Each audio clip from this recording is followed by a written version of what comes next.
Yeah. Hello. Yeah. Brilliant. Yeah. Beautiful, brilliant. Hey, hold on a second. I'm gonna open up Skype. You can call me back on Skype. So give me just a second. I'll let you know when that's up. I would never call you. Never. I'll call you a nincompoop. That's it. I'll call you late for dinner. Now what's up, huh? I'll call you Betty. If you do that, can I call you Al? I just like to call you Betty.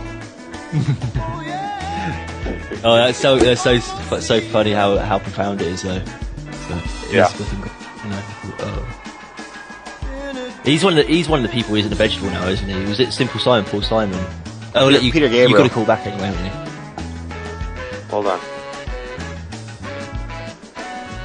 But really, Paul Simon is too.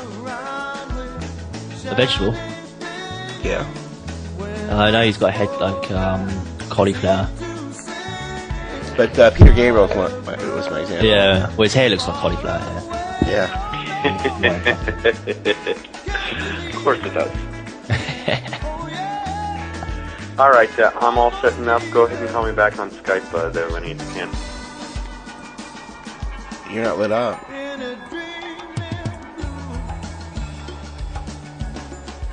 Good and golden win. There, you are lit up now. Hello. Hello. I've got the Oh, bees!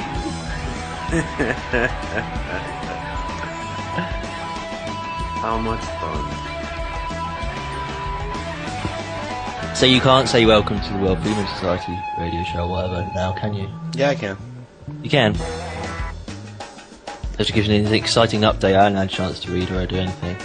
I just, I have to be careful in my introductions. That's the real big thing I've got going on for me. So, are we set? Are we ready? Shall we get rolling? All right, well, good afternoon, ladies and gentlemen. Welcome once again to another edition of American Freeman on the World of Freeman Radio Network. Glad to have you with us. I am your host, Don of the family Perry. Glad to have you with us. With me, as always, is the indefatigable Efstratios of the family Moretis. Thank you. The indefinable Brit Maggot. Hello. And the carrying critic when he answers the phone. And as soon as we have him online with us, which should be rather quickly here, we will have the incorrigible Caribbean critic with us. Yes. Glad to have you here today. Glad to have you listening. Got some things to address and talk about and figure out, and we definitely always want to help you with your personal problems, so you can always contact us at Keep Truth Free on Skype, or you can contact me at Clark Lake Perry's on Skype. Usually Skype doesn't ring, it's actually ringing. Wow, that is weird. It's even stranger that we can hear it in the background. That's new. Sometimes the telephone part of it rings, and not the Skype to Skype. Interesting. Could it be that he is busy at the moment? Police have raided the house of Holly Grieg. Really? Yeah. I have no idea exactly off the top of my head who that is. She's the Down syndrome girl that most of the town of Aberdeen was forcibly having sex with. Oh, right. Yeah. So cute. Plot thickens as police raid her house. Yeah. Shropshire. Brits have great names for their places, don't they? Shire. The Shropshire. Yeah. Shropshire. I have got my Bizarre.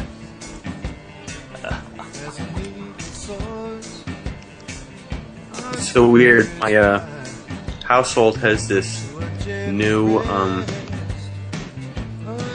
Mac in it, and it's got this tiny little small screen. It's far smaller than my other one, but it's the only one that I can get online with. And I don't have quite the range of motion and connection on it that I do on mine, because of course the wife doesn't want anyone touching the computer, so she doesn't even know that I'm using it at the moment. And so I've got to flip back and forth between screens to be able to, in such a weird way that I didn't have to before, so I get slowed down and it bugs me. But yeah, so the police decided to raid the house of the girl who was being molested by pretty much everyone in town. Well, it's a lot like the Franklin cover-up. I mean, when children make claims of pedophilia, you of course have to arrest the children. You know, I mean, that's the first move, is to bust the children. You know, you've got to do that. Yeah. The very naughty children. If you're insane, I mean, that would be the most crazy move you could do. But I mean, that really, you know, sums up what we're dealing with. It's like there must be something wrong with you to say such things. Right. That's what normally happens. Yeah. Usually the children get taken away, and then the mother or parent or other abuser is like, they're insane. They don't know what they're talking about. Yeah, they actually put some of the children from the Franklin cover-up in prison for perjury. They were telling the truth, of course, but, you know. Yeah, because the culture was... the people were too important who were being busted, you know. I mean, they can't have important people like that actually accused. Even if it's true, of course, you know.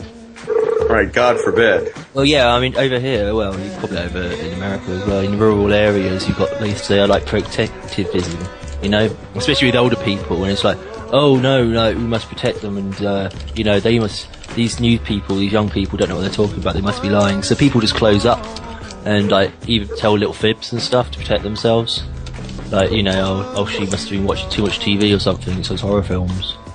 Right. Well, that sort of thing. It's not just purely like the evil pedo sort of thing. Unfortunately, the village or community, that's the word, the community often goes to their help if they're like an established part of the community. You know, like the vicar and all that.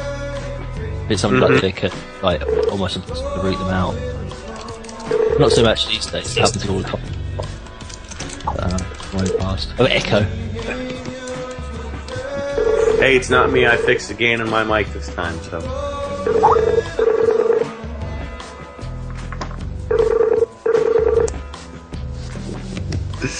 So, well, you know, they do the same thing to rape victims. Always. The instant a woman charges rape, the first thing that the defense does is go after the rape victim and try to make it their fault. You were leading them on, you were enticing them, the outfit you were wearing, it's your own fault, you brought it on yourself. What things are in your past that could make it seem as though you were the sexual deviant who initiated the blah blah blah blah blah blah blah yeah. blah.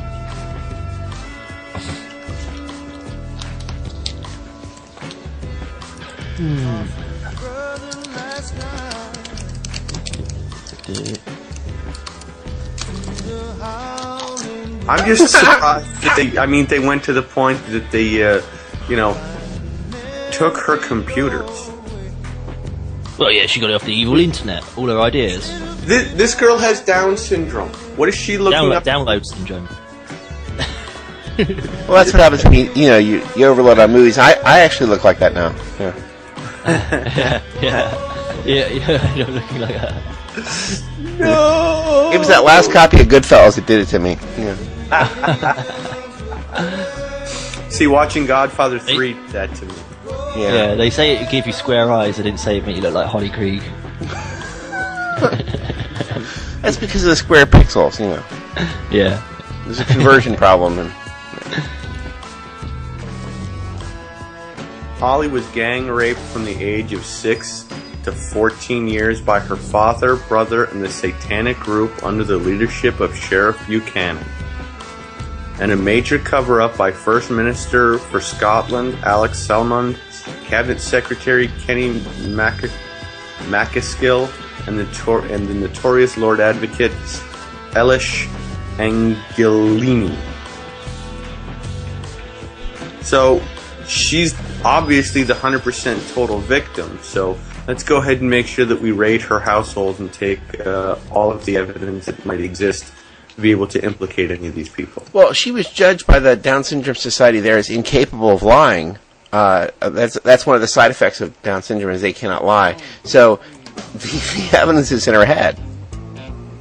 Yeah, exactly. Yeah, there you go. That's just... Well, one more step in their long process of trying to destroy innocence and blame it on all of us. My question is I can understand if a bunch of people want to, have sex with a woman who's like 22 years old that looks great and fantastic, but a girl who's 6 years old with Down syndrome? Yeah. It would never even cross my mind to have sex with somebody underage, period. But, with Down syndrome, how debased do you have to be in a person to not only take somebody's innocence, but destroy the innocence that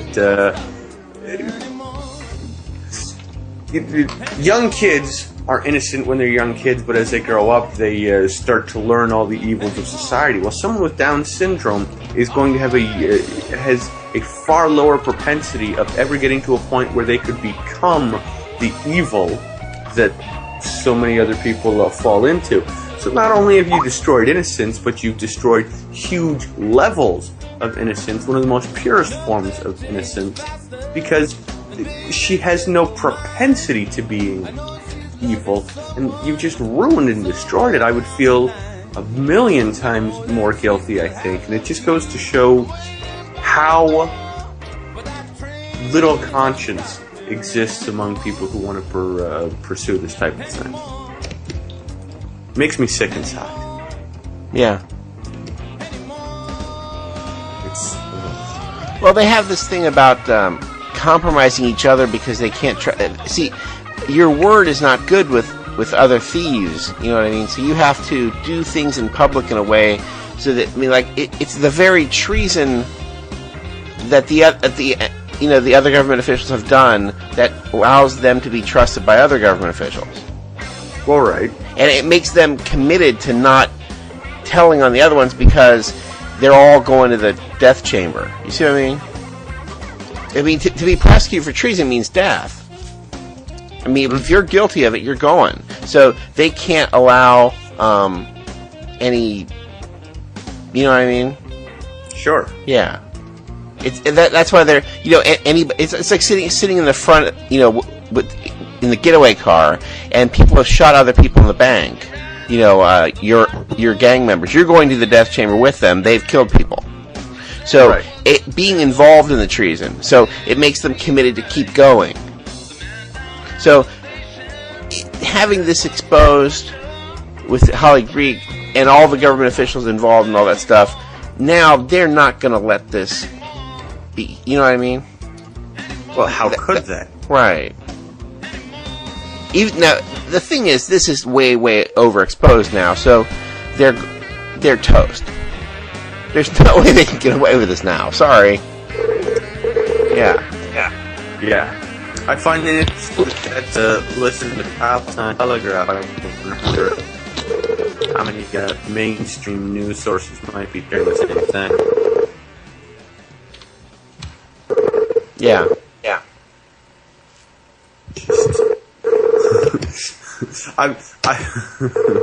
This is the dumbest thing that I could ever hear in my entire life. I gotta read just to follow this article to you guys. This Al-Qaeda Air Force planned to bomb the G8 and G20 summits.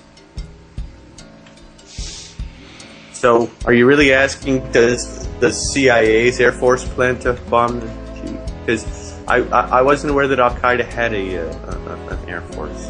They probably have the bomb, too. I mean, we're talking about the CIA, so... Right. Who knows what weaponry they have? I mean, Yeah. CIA's got that many front companies. Who knows? right? They probably have a navy. Yeah. They had several airlines. Oh no, we know they have an air force. They had several airlines, in the 70s and 80s. Well, right. Yeah, and those planes that all attacked on the 9/11 were there, right? Well, those were American Airlines, and they probably own that. Who knows? They're very corporate. They tend to bring in Wall Street type guys to run the CIA.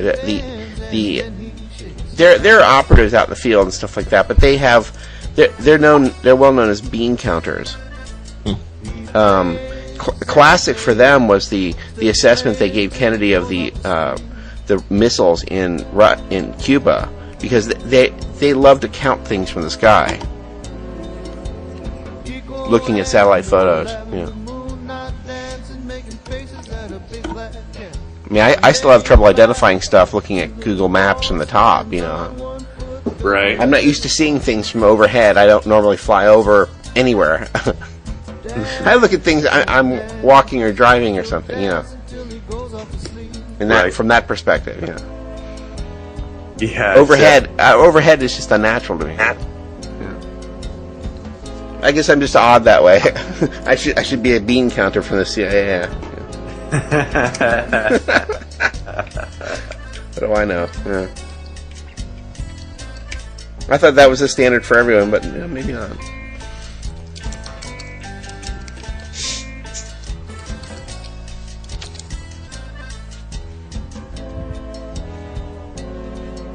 I charged up my teeny weeny little camera, the keychain. Yeah. I just have to get. I found out TF memory is the same as micro SD memory. So I was stupid. I should have bought the memory yesterday at Staples. But yeah, I gotta try this thing out.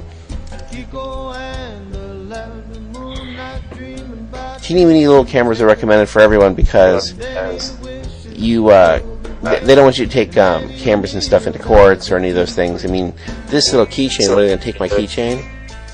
Mm-hmm. And you can put it right in the basket along with everything else. They're going to think it's a garage door opener or something. I mean, they're not going to think it's so tiny. It's actually smaller than any garage door opener I've ever seen, and yet it takes HD video and it has an audio recorder thing too.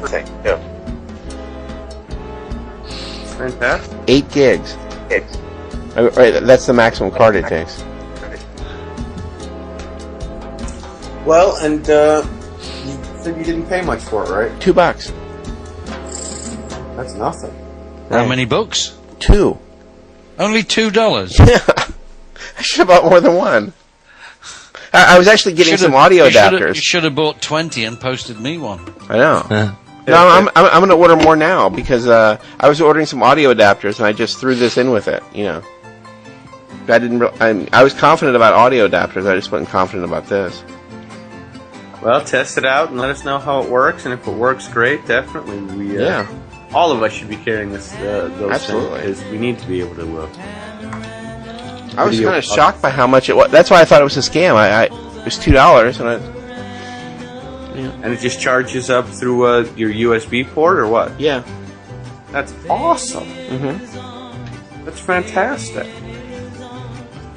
Man, we all need to do that. Yeah.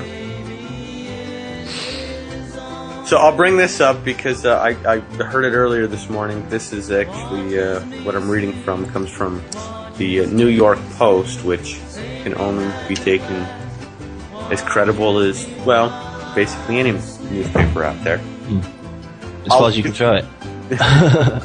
I'll do it myself. California man on Osama kill quest. Peshawar, Pakistan. An American armed with a pistol and a 40-inch sword was detained in northern Pakistan and told investigators he was on a solo mission to kill Osama bin Laden, a police officer said Tuesday. Well, shouldn't he be in New York stalking the rooms of the plaza? Washington, D.C., according to Ahmadinejad, so... Yeah, I just have this kind of feeling that Saddam's in the plaza and Osama's in the Park Place next door, and they fight over who gets better accommodations. Yeah. I'll tell if you don't give me the HBO. And who orders whose pizza? I'll call the Washington Times. Hello, this is Saddam Hussein. I want to order 20 pepperoni pizzas and have them sent to... Keep it down in the background there. I want them sent to... Yeah. You'd be like, the one needs to switch to the Plaza this week. No, Saddam's over there. Because they don't get along, the two of them. Right, of course not. Yeah. It's Park Place in the Plaza. The man, identified as 52-year-old Californian construction worker Gary Brooks Faulkner, said he wanted to cross over into the nearby Afghan province of Nuristan because he had, quote, heard bin Laden was living there, end quote, according to Officer Muhammad Ahmad Khan. Khan also said the man had a small amount of hashish in his possession. Well, that explains it all then. Because you want to be high when you're on a commando mission, Always. Slow down your actions and everything. Or possibly you're CIA, so you're selling drugs on the way. Yeah. That could be it too. Yeah. Well, I read a book. My brother-in-law, who's in the army, his home base station is down in Savannah, Georgia. He happened to be downtown Savannah in a bookstore, and somebody was doing a book signing. And it's some guy who in the 1960s thought that he had been hand-selected for a mission to hijack a plane to fly it to Cuba, demanding that Castro be there to meet them at the airport because it was his job to kill Castro. Along with 20 other people. How many assassination attempts has he survived? Fidel Castro. Well, they had the exploding cigar, and that's not a joke one. They really did that one. Yeah, they tried a number of times, actually. Marita Lorenz was sent in there as the Matahari, to romance him. It was a movie. Didn't see the movie, but I was familiar with the story. Yeah. But this whole thing just sounds like the same type of thing. And when I read the book, I was unfamiliar with MK Ultra programming and all that other fun stuff, and even the other forms of the programming that is done. And I read it going, wow, something really happened to this guy that made him think that he had to do this. And he was some low-level Air Force Corps person or whatever. I don't remember his whole credentials and stuff, but he had originally wanted to get into the army so that he could help fight against communism and everything else, and through whatever circumstances wasn't allowed to join the actual official army. He was shunted off into one of these branch groups and trained with a bunch of these other people, and the book was really fascinating. But looking at this construction worker who suddenly turns up in Pakistan, I mean, come on. The guy's in Pakistan with a pistol and a 40-inch sword, and he's originally from California. You're telling me he had to be picked up by a Pakistani police officer? Well, was he carrying a copy of Catcher in the Rye in his back pocket? He might have been. Because all of the recent, the 80s ones and the 90s ones, including Timothy McVeigh, had the Catcher in the Rye in their pocket. Now, why exactly would... it does say Faulkner was carrying a book containing Christian verses and teaching. Well, they part of the MK Ultra, they tend to connect you to certain passages in a book. In the 80s, they also made fun of it in a movie, Heathers, where they tied it to Melville, Moby Dick. Right. But I don't know why they always tied it. That was the worst of the Salinger books, really. I always thought it was every book but that was good. It was the Glass Family and all that. Brennian's always my favorite. Yeah, but the Catcher in the Rye was sort of lame, and they forced you to read it in school. Right. But all the brainwash victims had that. I thought that was very, very odd. Mark David Chapman had it. So it's a common theme that these people use. It's weird. Is it because of its overt homosexual overtones? Is it because of its... All the above? I mean, yeah, I'm sure. Sure. Okay. All the above. It's been a long time since I've read the book. Kind of lame. Yeah, well... Franny and Zoe's better. Franny and Zoe was great. Okay, I've got 638 assassination attempts on Fidel Castro. Fidel Castro TV series charts 638 assassination attempts. He Who Must Live documents Cuban leaders' escape from bacteriophage hanky. I've got bad echo. Exploding cigar and poisoned wetsuit. Illness has forced him. Illness has forced him from public view, but Fidel Castro is back in Cuban living rooms via a lavish TV series that celebrates his escape from 638 assassination plots. The 8-part series, He Who Must Leave, is an extravagant departure from Cuban TV's typically low-budget fare. More than 1,000 actors and extras are used in a mix of CSI-type fiction, docudrama, and archive material. The Interior Ministry, not the Inferior Ministry, Institute of Police Sciences and state-sanctioned filmmakers teamed up to tell the story of how the CIA spent decades trying to murder the US's tropical foe. There you go. I'll continue if you want. As a historical series, we turn to a mix of genres to help us and give the viewers more information about the facts. Director Rafael Ruiz Benitez told officials before the first 70-minute installment aired last Sunday. Wow, there's 8 episodes and each probably about 70 minutes long. The primetime show, unprecedented in its glossiness, is to run over 8 weeks, each episode focusing on a different period. It marks an unexpected starring role for a leader who relinquished power and vanished from public view 4 years ago after serious intestinal problems. Dan Erickson, an analyst at the Inter-American Dialogue think tank and of the Cuban Wars, said, Fidel Castro may be leaving the stage, but it's already clear that he has no plans to go quietly. By commissioning a major TV series about how Fidel Castro outwitted and outlasted his foes in the United States for the past 50 years, the Cuban government is reviving one of its favourite storylines and burnishing the mythology that swirls around Cuba's revolutionary leader. The series took 3 years, 243 actors, 800 extras, and a possibly significant chunk of Cuban TV's Spartan filmmaking budget. The inaugural program focuses on efforts to kill Castro when he was a young revolutionary in Mexico in 1956, preparing to lead several dozen guerrillas on a mission to overthrow Cuba's US-backed dictator Fulgencio Batista. Later installments feature CIA's notorious and much derided efforts to kill the Soviet ally after his insurgency triumphed and he established a communist state 90 miles off Florida. Some are well known: the exploding cigar, the ballpoint hypodermic syringe, the gift of a poison wetsuit. With this poison wetsuit, you're spoiling us. Others less so: a bacteria-infected hanky, an aerosol can filled with LSD. Cuban security services counted 638 assassination plots by the CIA or their many proxies. A retired agent, Fabian Escalante, wrote about them in his book 638 Ways to Kill Castro. His colleague Xavier Salado wrote a pamphlet of the same name. Oh, there was also a 2006 Channel 4 documentary of the same name. That's probably one that I heard about.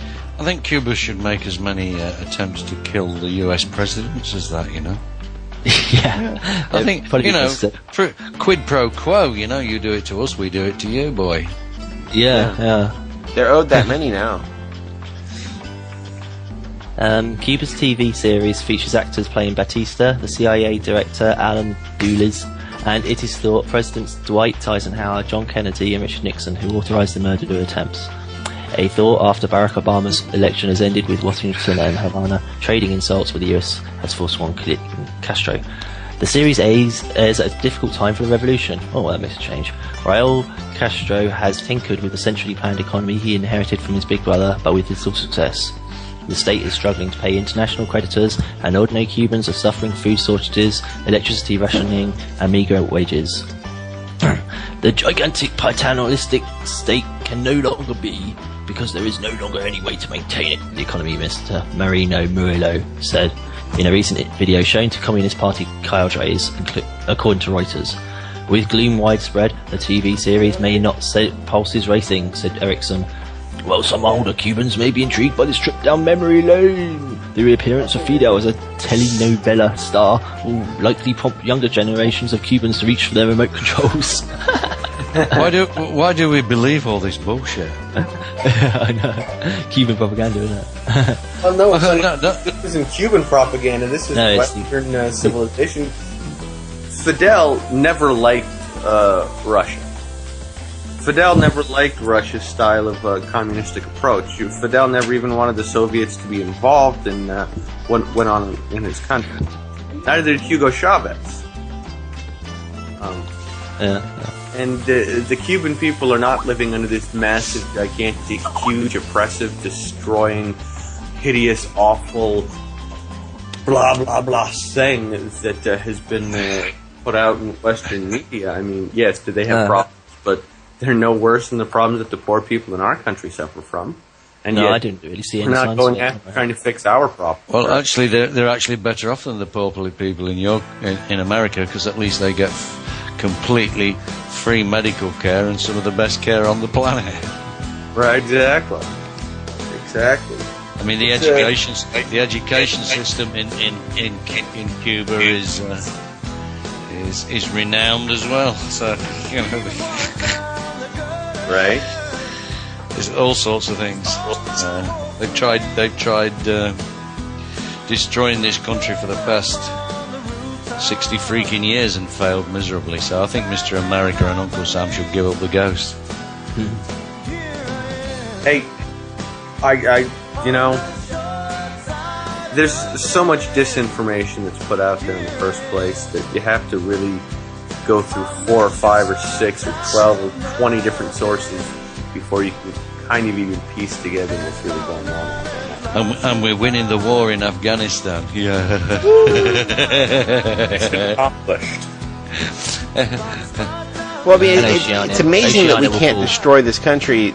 We're on the island. We own about half of it. It's Guantanamo Bay is right there. I mean, it's not like, well, we just can't reach it. I mean, they can just walk over. Well, actually, it's leased from Cuba is Guantanamo Bay, and a so we're not trying to destroy that. Yeah, and a check for $5,000 goes to the Cubans who've never cashed it every year for the rental of that. It's only $5,000 American a year. Yeah, well, it's been going on since.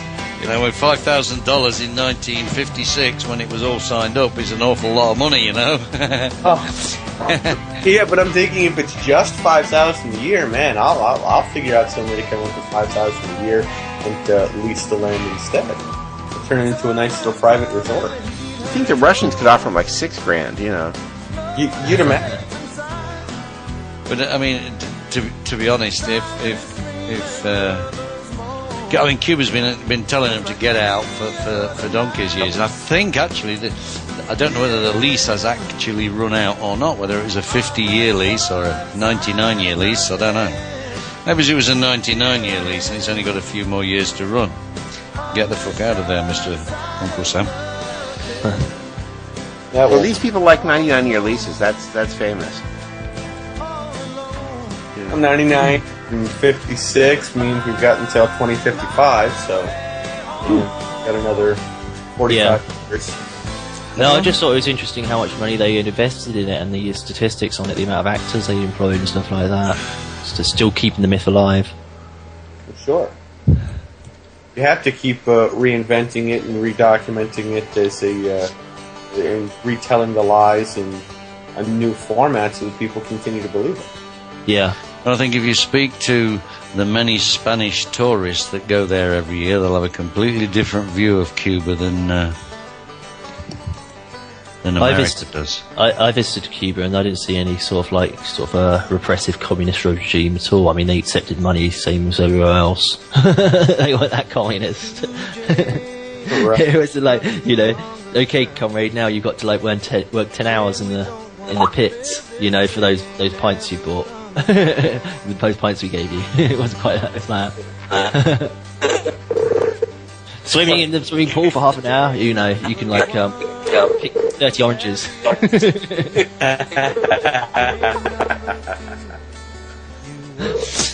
Looks like our friend at WikiLeaks is gonna push out 200 and somebody Pentagon and State Department secret cables and files. I hope they do it like tomorrow.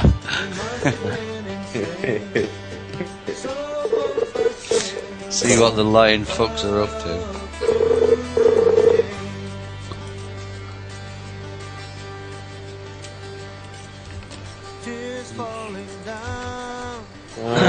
I did call him Fidel Castrato though for no real reason when I was in Cuba.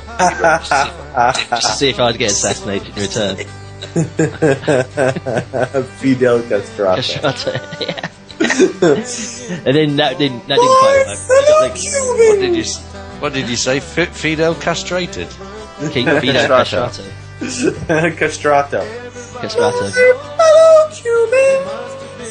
That didn't quite work, so I called him Infidel to young Castrato, boys and then that got the guy really pissed off. I don't know who he was. Probably CIA. Probably say that's worse than all my assassination attempts put together. Infidel Castrato.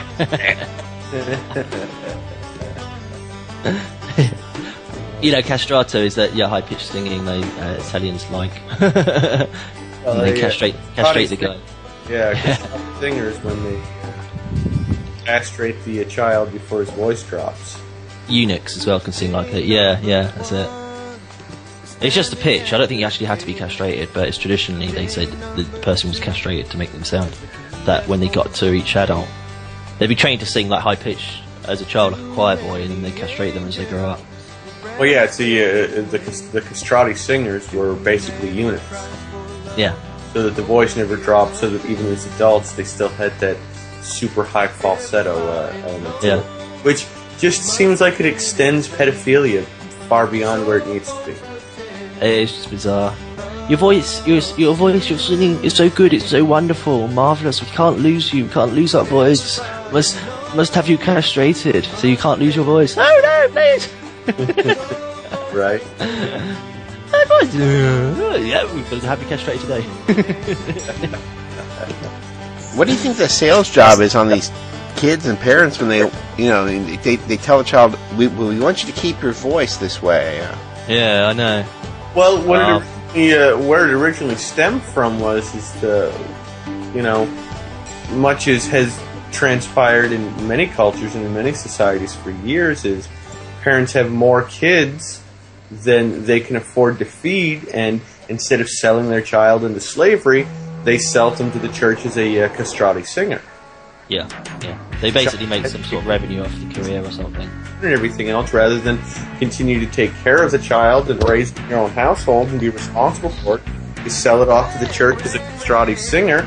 They drug him up on alcohol or whatever, snip his little cajoles, and tell him the rest of his career is going to be, performing for the church.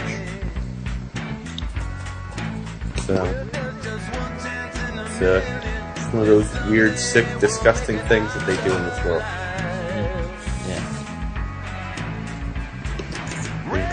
Ill. Well, the Roman senators and stuff like that loved it. But Sure. the emperor loved it. Thought it was great. Castratos. The other thing is, of course, they're not a real threat either. Right. To eliminate the testosterone from rising through the system. Yeah. Placid and controllable. Yeah, and they get really fat as well, which is neither here nor there, but it's true. Right. Well, yeah. It's part and parcel. Makes you wonder what Pavarotti is. Pavarotti. Don't think so. He had a really strong bass. Did he? Yeah, Really heard him sing tenor. John Candy did a brilliant Pavarotti. Well, I know you could hit it for a bit. I don't know if he was like a proper basso or what they call it.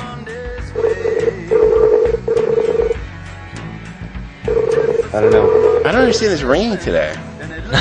It's a little odd. A little distracting. I'm trying to remember what they call it. Baritone, that's it. I'm not sure. Well, the Pavarotti's was billed as one of these three tenors. You had Pavarotti, Placido Domingo, and whatever that other guy's name is. Can't remember right now. Not important. But how do we get on this topic? No idea. Somebody brought up Infidelo Castrati, I guess. It's Dillo Castrato, yeah. That must be what it was. But, I've got absinthe could be legalised in France 100-year ban. Ooh, wow. Now, is that real, actual absinthe made from worm's wood, or is that fake stuff that we can get in America right now? I'll have a look. Absinthe, the mind-bending green spirit said to have inspired Vince Maggot, could I be don't like that at all. legalised in France after almost a century after being deemed a public menace.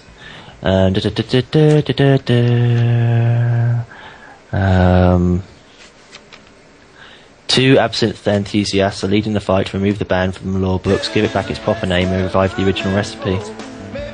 Frank Schweisen is owner of the 2 centuries old Colombier distillery in the Loire Valley, which jealously guards its secret absinthe recipe. It's weird as like echo. Unable to sell absinthe in France using the exact same pre-banned ingredients or name, he joined forces with Ted Brew, an American connoisseur and distiller who helped overturn an absinthe ban in the US, where the drink has a cult following. First drunk by ancient Egyptians and Greeks, absinthe was originally outlawed because scientists said one of its key ingredients, wormwood, contained a thujon molecule they blamed for causing hallucinations and brain damage. In fact, recent research has proved that the original absinthe did nothing more than get people blind drunk.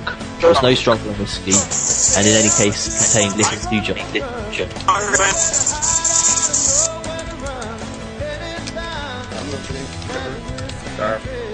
So there's a noise in the background. Mr. Bro, with the help of a New York law firm, used the research to sway US authorities and joined Schweisen to take the flight to France. New York law firm, I bet that's got a connection with the CIA, but that is connected. First, they had to change the decree defining absinthe as a beverage containing illegally high amounts of 3 molecules found in plants used to flavour it, namely wormwood, hyssop, and fennel.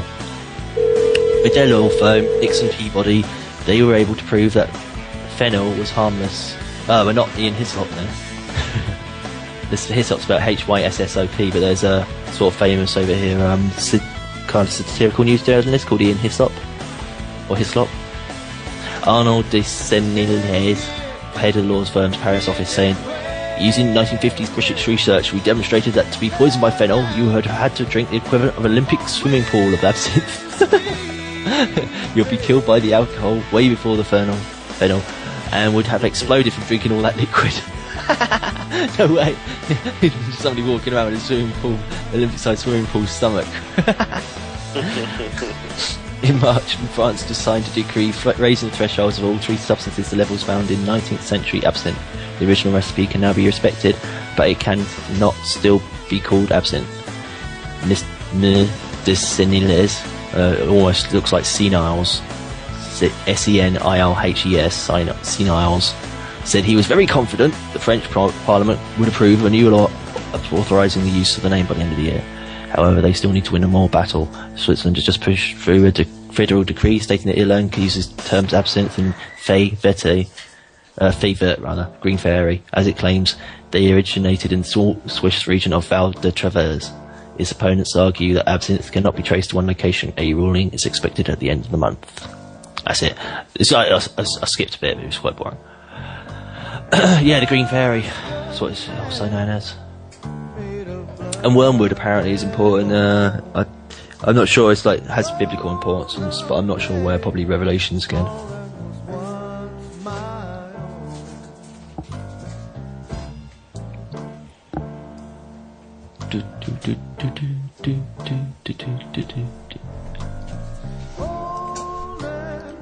I don't know. I just don't want to get involved with anything called wormwood. Yeah, no. That doesn't, entice me towards it. No.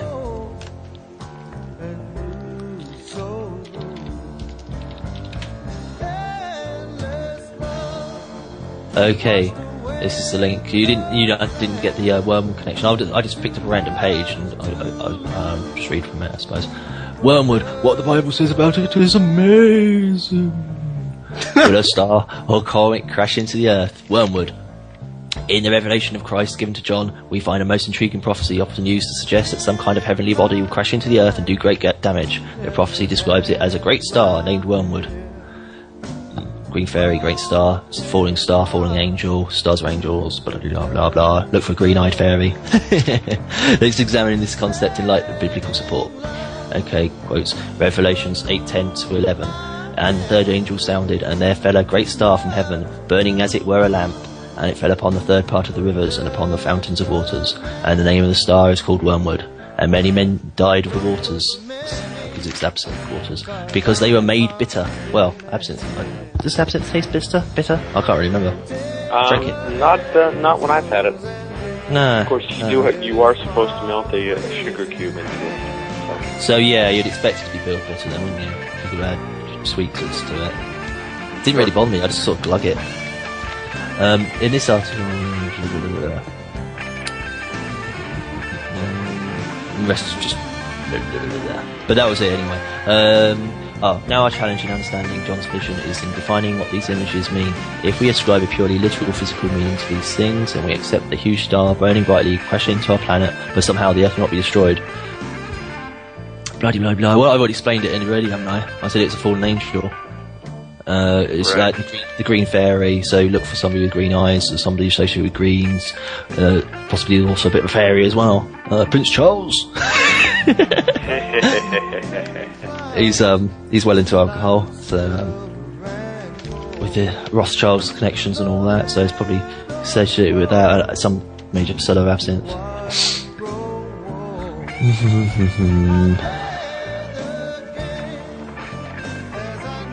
Okay, it just highlights the thing. It's a great star named Wormwood, falling from heaven, burning as a lamp, falls only on the rivers and fountains of water. So yeah, so it's some sort of like liquid drink thing. These freshwater sources are made bitter by this great star. It causes death of men because of these waters.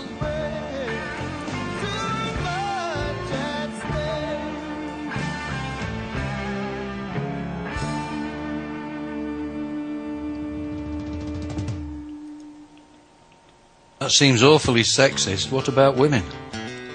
The Bible's like that way, sure, isn't it? Doesn't really seem to care about them. I think by men it probably means like mankind, mankind. But it's just like. Really But it doesn't say that, does it? It says men. I know, it's a sexist book. I don't like it. There's only like there's one or two women in it. There's a Virgin Mary. Always got to emphasise that she's a virgin. She gave birth even though she's a virgin. And then there's the Jezebel. Not to mention the fact that Jesus had brothers and sisters. So. Yeah, who hardly get a mention. This whole bit about sexism is created by the phony Marxist feminist movement.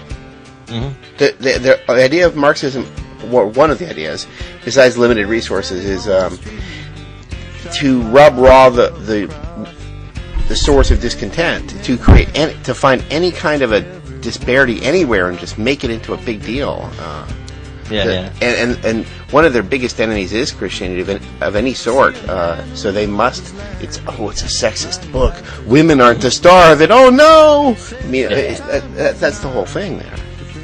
I mean, that's right. They are. Is it really that evil on that basis? I mean, maybe we should rewrite it all. I mean, that'd be more interesting to read. Yeah, I mean, Captain Hook wasn't a woman. I mean, we should rewrite that too. I mean, God. Peter Pan was Green Fairy. Yeah. Yep, totally.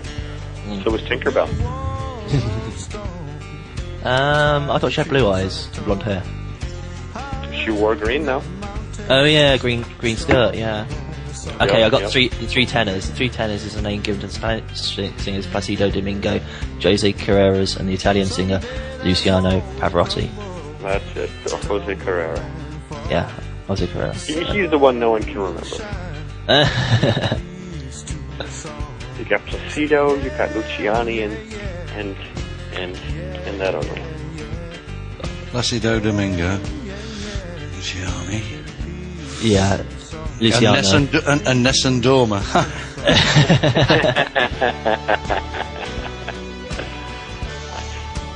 No, None Shall Sleep, that translates to, doesn't it? There was apparently like a joke song they put on the public, because like people didn't know the lyrics, they just knew the song, but apparently it was like just written to be really bad. Just joke on people who listen to it, because it means none shall sleep tonight or something, because it's like singing so terrible. Well, they do that all the time. Lenny was talking yesterday about Los Lobos and the song that they won a Grammy for. It was all about forced marriage. Was it Pavarotti that sang that one? Or was it the other guy? Yeah. I'm trying to remember how you spell it though. Pavarotti. Oh, Nessun Dorma, yeah.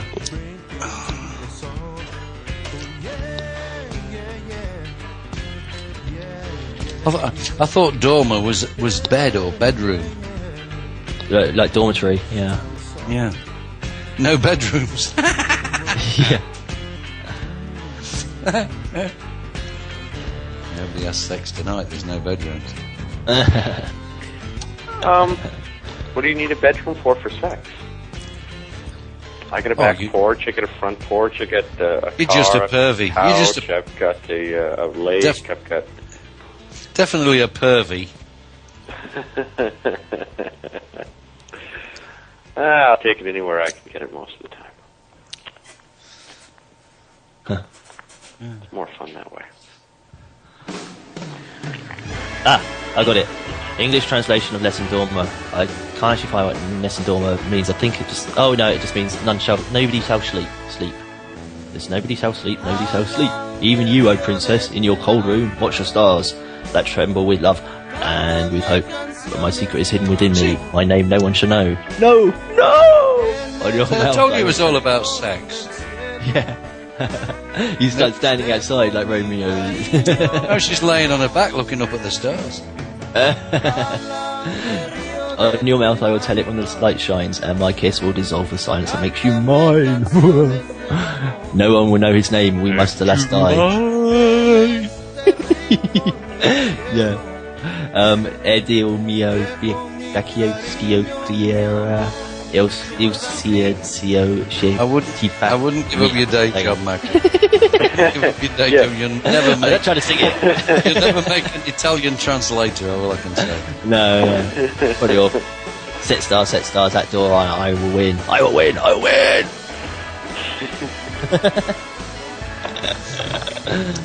Is this the way the show's going to go today? Are we going to be serious on anything, gentlemen? Trying to get serious on stuff. Waiting. Apparently, Evan's got something he's working on. We're waiting to have him with us. If we're not being serious, then we I want to just... I'm going to mute my mic, but I'm going to make a statement from this little... It's Bird and Fortune, and they're discussing Washington and this diplomat that's supposedly in Washington. Okay. It's all about George Bush. This is the comedy duo, isn't it? Like Yeah. They were quite good, actually. Yeah. They're still going. Go ahead.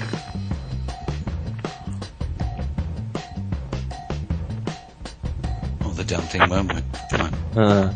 I'm looking up news articles now, but they don't seem to do that much. Nothing interesting, anyway. Well, the only interesting piece is that the old Scottish paedophile ring, it seems to be winning. Yeah. Yeah, we talked about that at the top of the show here. Unfortunately, I was out with She Who Must Be Obeyed, doing bits of shopping. We do have sort of priorities on the show. We've sort of covered all the amazing news. I'm sure they'll find some more over the course of the rest of the show. Sure. I'm sorry, I missed your statement there, CC. What was it? Which statement would that be? I can't remember. I don't know. You said you were just going to make a statement, and Oh yeah, right. Yeah, I'm trying to find the appropriate clip on this. Oh, there we go. Somewhere at the end here.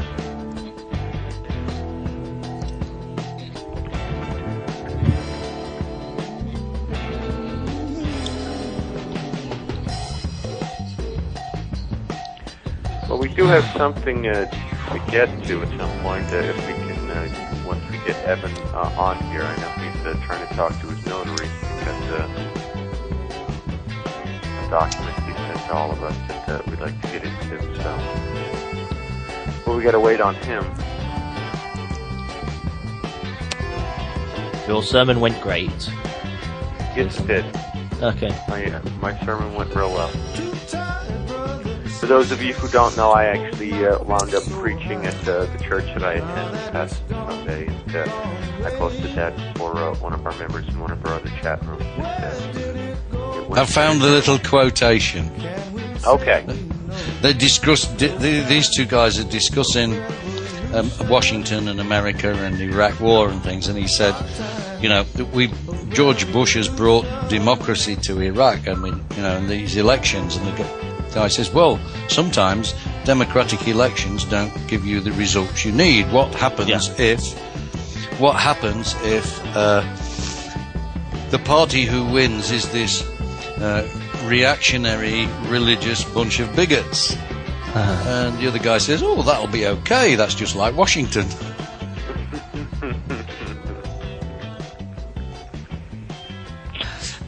Yeah, so I thought that was a pretty good quote. Reactionary religious bigots are running Washington and Iraq now. Well, sure. Well, reactionary religious bigots, those who follow Luciferianism, have been running Washington for far longer than anyone wants to admit. I've got one headline. Another possible green fairy. Obama using the oil spill to push nightmare green economy agenda. Comparisons to 9/11 that represent an attempt to scare American people into submission on climate legislation. This is from InfoWars. Steve Watson, published on Monday, June 14th. The Obama administration is using the crisis in the Mexican Gulf to sell its nightmare agenda for a so-called green economy, push for initiatives that have, according to its own government, led directly to catastrophic economic failure in Spain. The White House has enacted a direct emailing campaign calling for support to sell the American people on long-sought global warming and cap-and-trade legislation. The email sent out en masse to those on the Obama campaign mailing list asked for a public lobbying effort to push for a cap-and-trade bill in the Senate to match legislation already passed in the House. They got the actual email. The email from Obama reads, I think it's an extract. The BP oil spill in the Gulf Coast is the worst environmental disaster of its kind in our nation's history. I am returning to the region today to review our efforts and meet with families and business owners affected by the catastrophe. We are working to hold BP accountable for the damage to the lands and the livelihoods of the Gulf Coast, and we are taking strong precautions to make certain a spill like this never happens again. But our work will not end with this crisis. That's one of the reasons why last week I invited lawmakers from both parties to join me at the White House to discuss what it will take to move forward on legislation to promote a new economy powered by green jobs. Combat climate We've been change. saying this for some time here on the show. It's new for them, you know. Obama issues executive order mandating lifestyle behavior modification. What the fuck does that mean? He loves a good mandate, that Obama. You know, he dates men. Yeah. Barry is always looking for men. A mandate, yeah, you know. Everyone. Actually, they're looking for boy dates, but that doesn't come across as sounding funny. Yeah, combat climate change and end the dependence of foreign oil. Please stand with me today in backing clean energy. That's after 3 dots, so I assume there's like bits cut out. Adding your name will help Organising for America create a powerful public display of support for making this change happen. The green push hasn't ended there. In an interview published by Politico this weekend, Obama compared the BP oil spill with 9/11. Oh yeah, obviously. So it's the first thing I thought of. Noting, in the same way that our view of our vulnerabilities and our foreign policy was shaped profoundly by 9/11, I think this disaster is going to shape how we think about the environment and energy for many years to come. Oh, he's rhyming. He's a rapper. German members of parliament file war crimes complaints against Israel.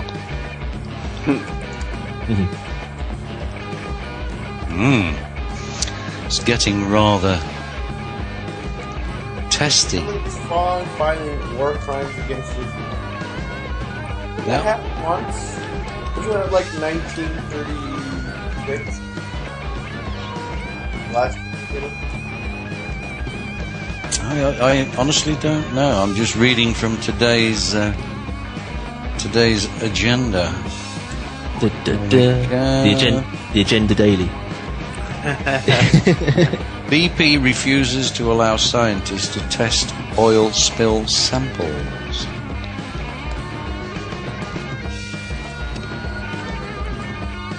Just a sick world. You guys see this thing? I heard this is maybe pulled it up on Congressman attacks students. Democrat Congressman Rod Etheridge, Democrat for North Carolina, attended a fundraiser headline of the speaker was asked by some students on the street whether he supported the Obama agenda. And had a video camera with them. These are students. The hard progressive, blah, blah, blah, blah. Here we go. A sitting congressman, a presumed living extension of James Madison and other founding fathers, was asked on a public street whether he supported the president's agenda. His response was to hit away a video camera and assault a student. Now, I've seen the videotape of it. The assault on the student is he grabs the student, and the guy doesn't look to be more than like 16, 17 years old.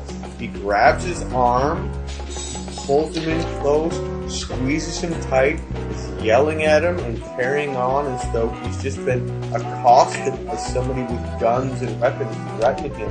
He's physically invaded the space of the person asking questions. He actually grabs him round the neck as well. Yeah, exactly. I mean, I wish I'd have been on the street with that guy, because he'd have been on his arse with me foot on his throat 2 seconds after he grabbed my arm.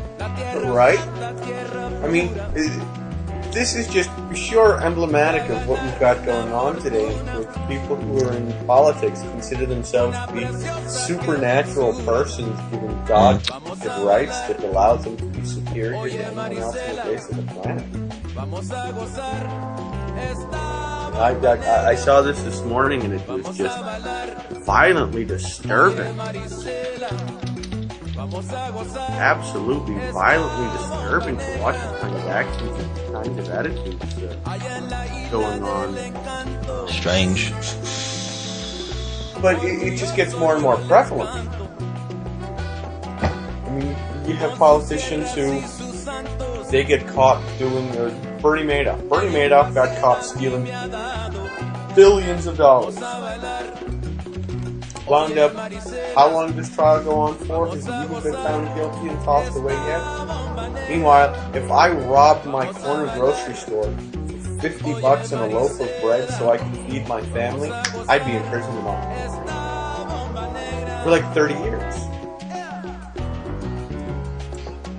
There's such a radical disconnect between the people who consider themselves to be in power and people that they actually source their power from. It's frighteningly sickening. And this was actually covered on mainstream news. Wasn't it the divine right to rule? Yeah, A lady in a lake, and obviously what it was. I can hear her now. I can hear her. It's a lady in the lake. She's standing in a puddle of her own urine. Is she holding aloft the sword Excalibur, signifying to you that you have the right to the King of England? She's holding shimmering something. semi. Look, if some moistened bitch lobbed a scimitar at me and I claimed I was emperor, He'd put me away.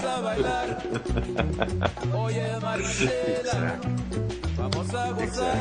I just found it really upsetting and disturbing that someone would think they had the authority to do that. Like, they weren't even like standing on top of him and pushing him into a corner. It was on the side of the street. And they said, "Do you support the Obama agenda?"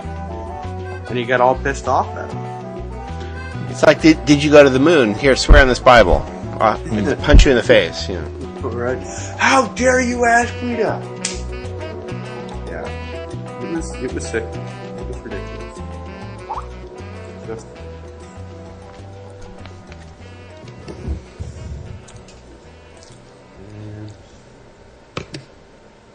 I gotta go out and pick up that computer part today.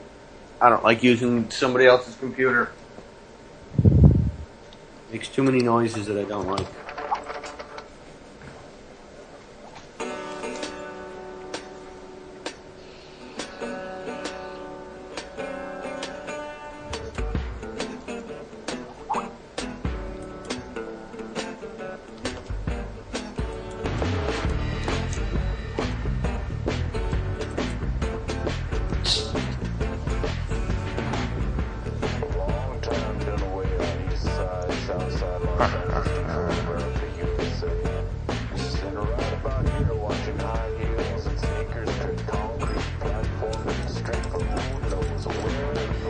I'm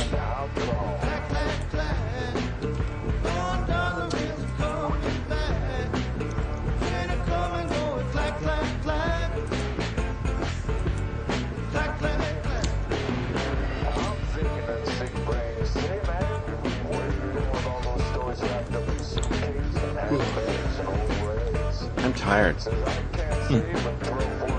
I'm sort of waiting on something at the moment. I'm just do more stuff. We've done it.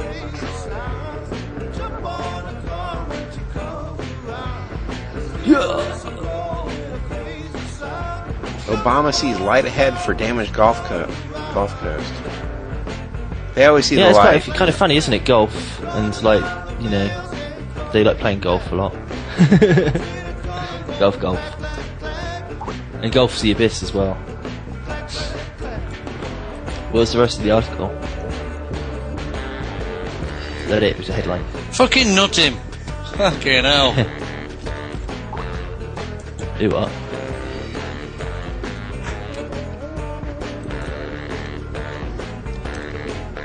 I think CC's watching TV. No, you don't. Why don't you just fucking whack him across the face?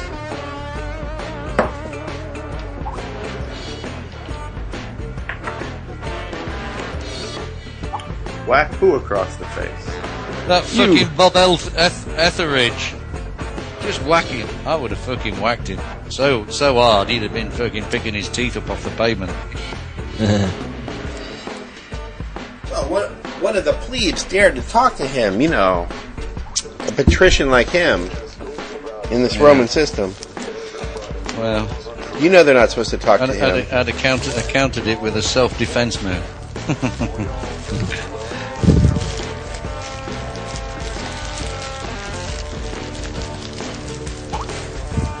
Maybe he was off rushing to another mandate.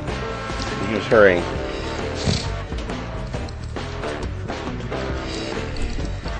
Yeah. I expect they're more annoyed. It's like, we have one who resists. They resist the hypnosis. So they just lash out at them. Do not fight. It's me. He's late for another mandate.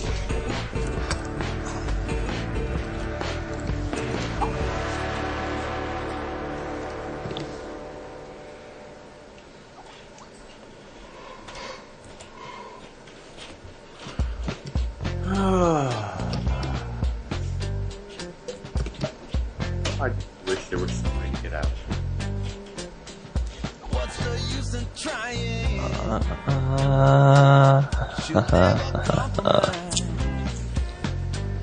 Okay. 9 reasons why Spain is a dead economy walking. June the 15th, that's today. Barring the economic bailout of mathematical proportions, the economy of Spain is completely and totally doomed. It's a good start. It's a Prison Planet article. The socialist government of Spain is drowning in debt. Unemployment is running rampant, and everywhere you turn, there are major economic problems. So will Spain be the next Greece? No! When the economy of Spain implodes, it is going to be a whole lot worse for the world economy. The economy of Spain is more than 4 times the size of the economy of Greece. Spain accounts for 11.5% of Eurozone GDP. Gross something profit, I suppose. I don't know. While Greece only accounts for approximately 22.5%. Spain is the 4th largest economy in the 16-nation Eurozone, and it is the 10th largest economy in the world. If the economy of Spain fails, it will cause a shockwave that will be felt in every corner of the globe. I don't know, we had corners of the globe. In fact, there are quite a few analysts that believe if Spain Got a bit of an oxymoron, that, isn't it? The world is flat. On a round ball. Yeah, I know. I'm still looking for them. They must be here because it said so. In fact, there are quite a few analysts that believe if Spain defaults, it will ultimately lead to the breakup of the Eurozone. That's a nice word, isn't it? A nice way of putting it. Defaults. That means totally crash. Total No, that means they're going to go like Iceland and just raise the middle index finger and point it up in the air and move it up and down slowly to the bankers. Oh yeah, defaults from the loans and all that stuff. Yeah, yeah. Just refuse to pay them. Screw you, we're not paying you back. So will the EU step up and bail out Spain? Well, there are rumours that EU officials have begun to work on a bailout package for Spain that is likely to run into the hundreds of billions of dollars. Surprise. But on Monday, the European Commission, the Spanish government and the German government all denied that the European Union was preparing a bailout for the Spanish economy. Of course, we all know that politicians don't always tell the truth. Ooh. There's a revelation. There's an absolute revelation. Don't know, it'd be more accurate to say politicians never tell the truth. Yeah, I think they're jumping the gun a bit on there. You need more evidence of that. Oh, a bit of a bold claim. So who knows what is going on over there right now? But the reality is that the economy of Spain is not going to make it much longer without serious help.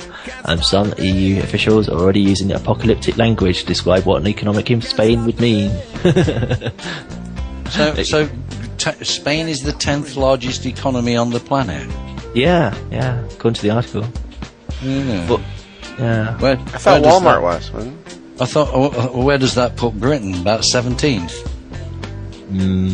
No idea. It's not that high, is it?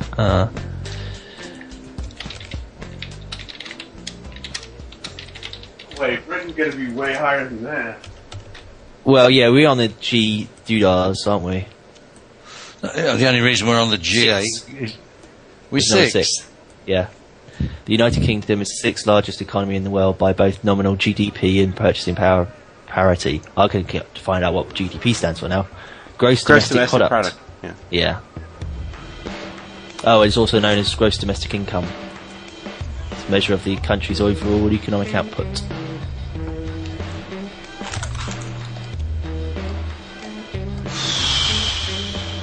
Number 6, and we're broke as well. Oh, Britain's broke. Yeah. Well, yeah, UK, yeah. For example, EU Commission President Manuel Barroso recently warned that democracy could completely collapse in Greece, Spain and Portugal. Democracy, yes, we need democracy. And this urgent action is taken to tackle the burgeoning European debt crisis. So would democracy actually fail in those nations? Nail biting. Well, considering the fact that Greece, Spain and Portugal only become democracies in the 1970s and that all three of those countries have a history of military coup, such a scenario is not that far-fetched. Without a doubt, there will be serious public unrest in those nations if public services collapse because the economy is running out of money.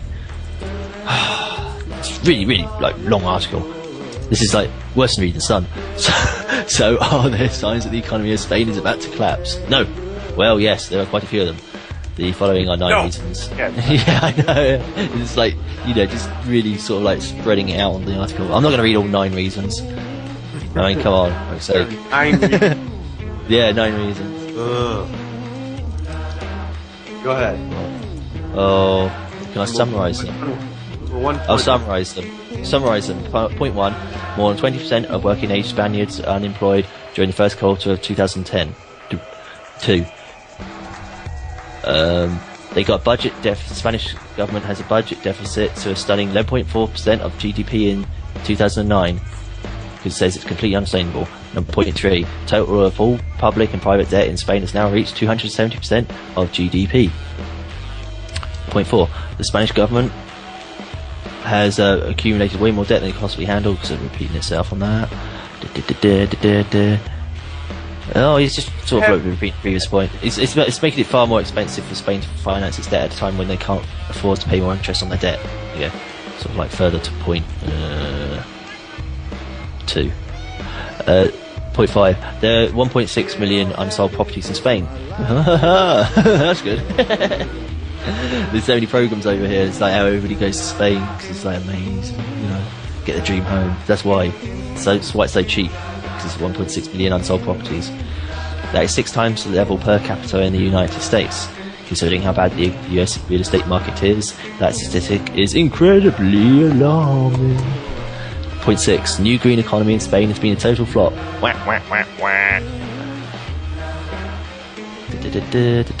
Green economy. Yeah, a leaked internal assessment produced by the government of Spain reveals that the green economy has been an absolute economic nightmare for that nation.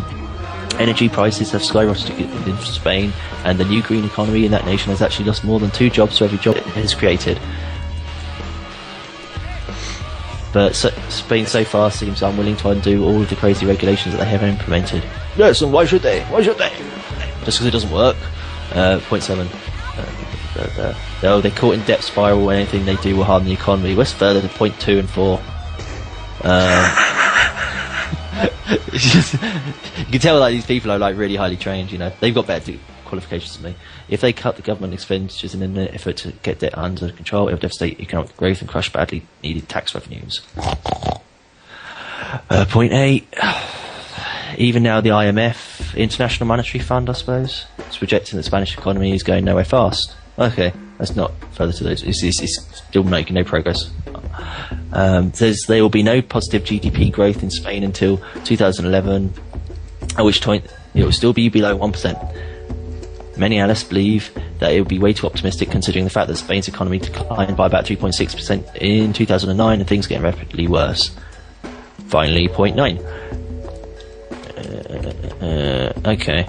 The Spanish population has gotten used to socialist handouts, and they are not going to accept public sector pay cuts, budget cuts to social programs, and hefty tax increases easily. On May 21st, thousands of public sector workers took to the streets in Spain to protest the government's austerity plan. Oh, I thought it was a festival. That was only an appetizer. Spain's 2 main unions are calling for a major one-day general strike to protest the government's planned reforms of the country's labour market. The austerity measures that Spain have been pressured to implement by the IMF have proved so unpopular that many are now projecting that Spain will be forced to call early elections. Bloody bloody blah, stakes incredibly high, waffle waffle waffle. Right now, the entire population of Spain, along with the rest of the world, is completely distracted by the World Cup. Hurrah! Hurrah for the World Cup! Hurrah! Let's go save the economy!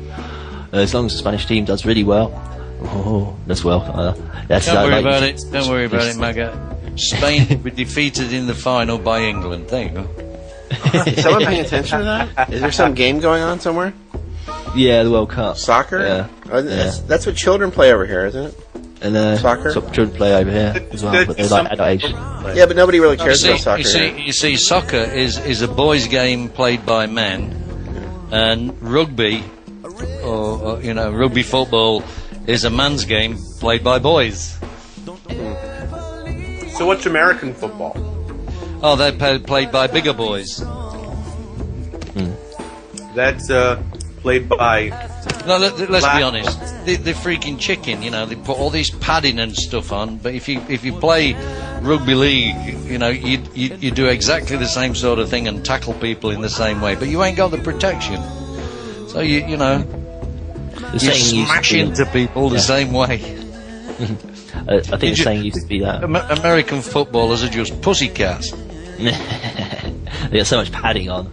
I've met some of these 6'7", 290-pound pussycats. And I wish that I did have pads on when they hit me.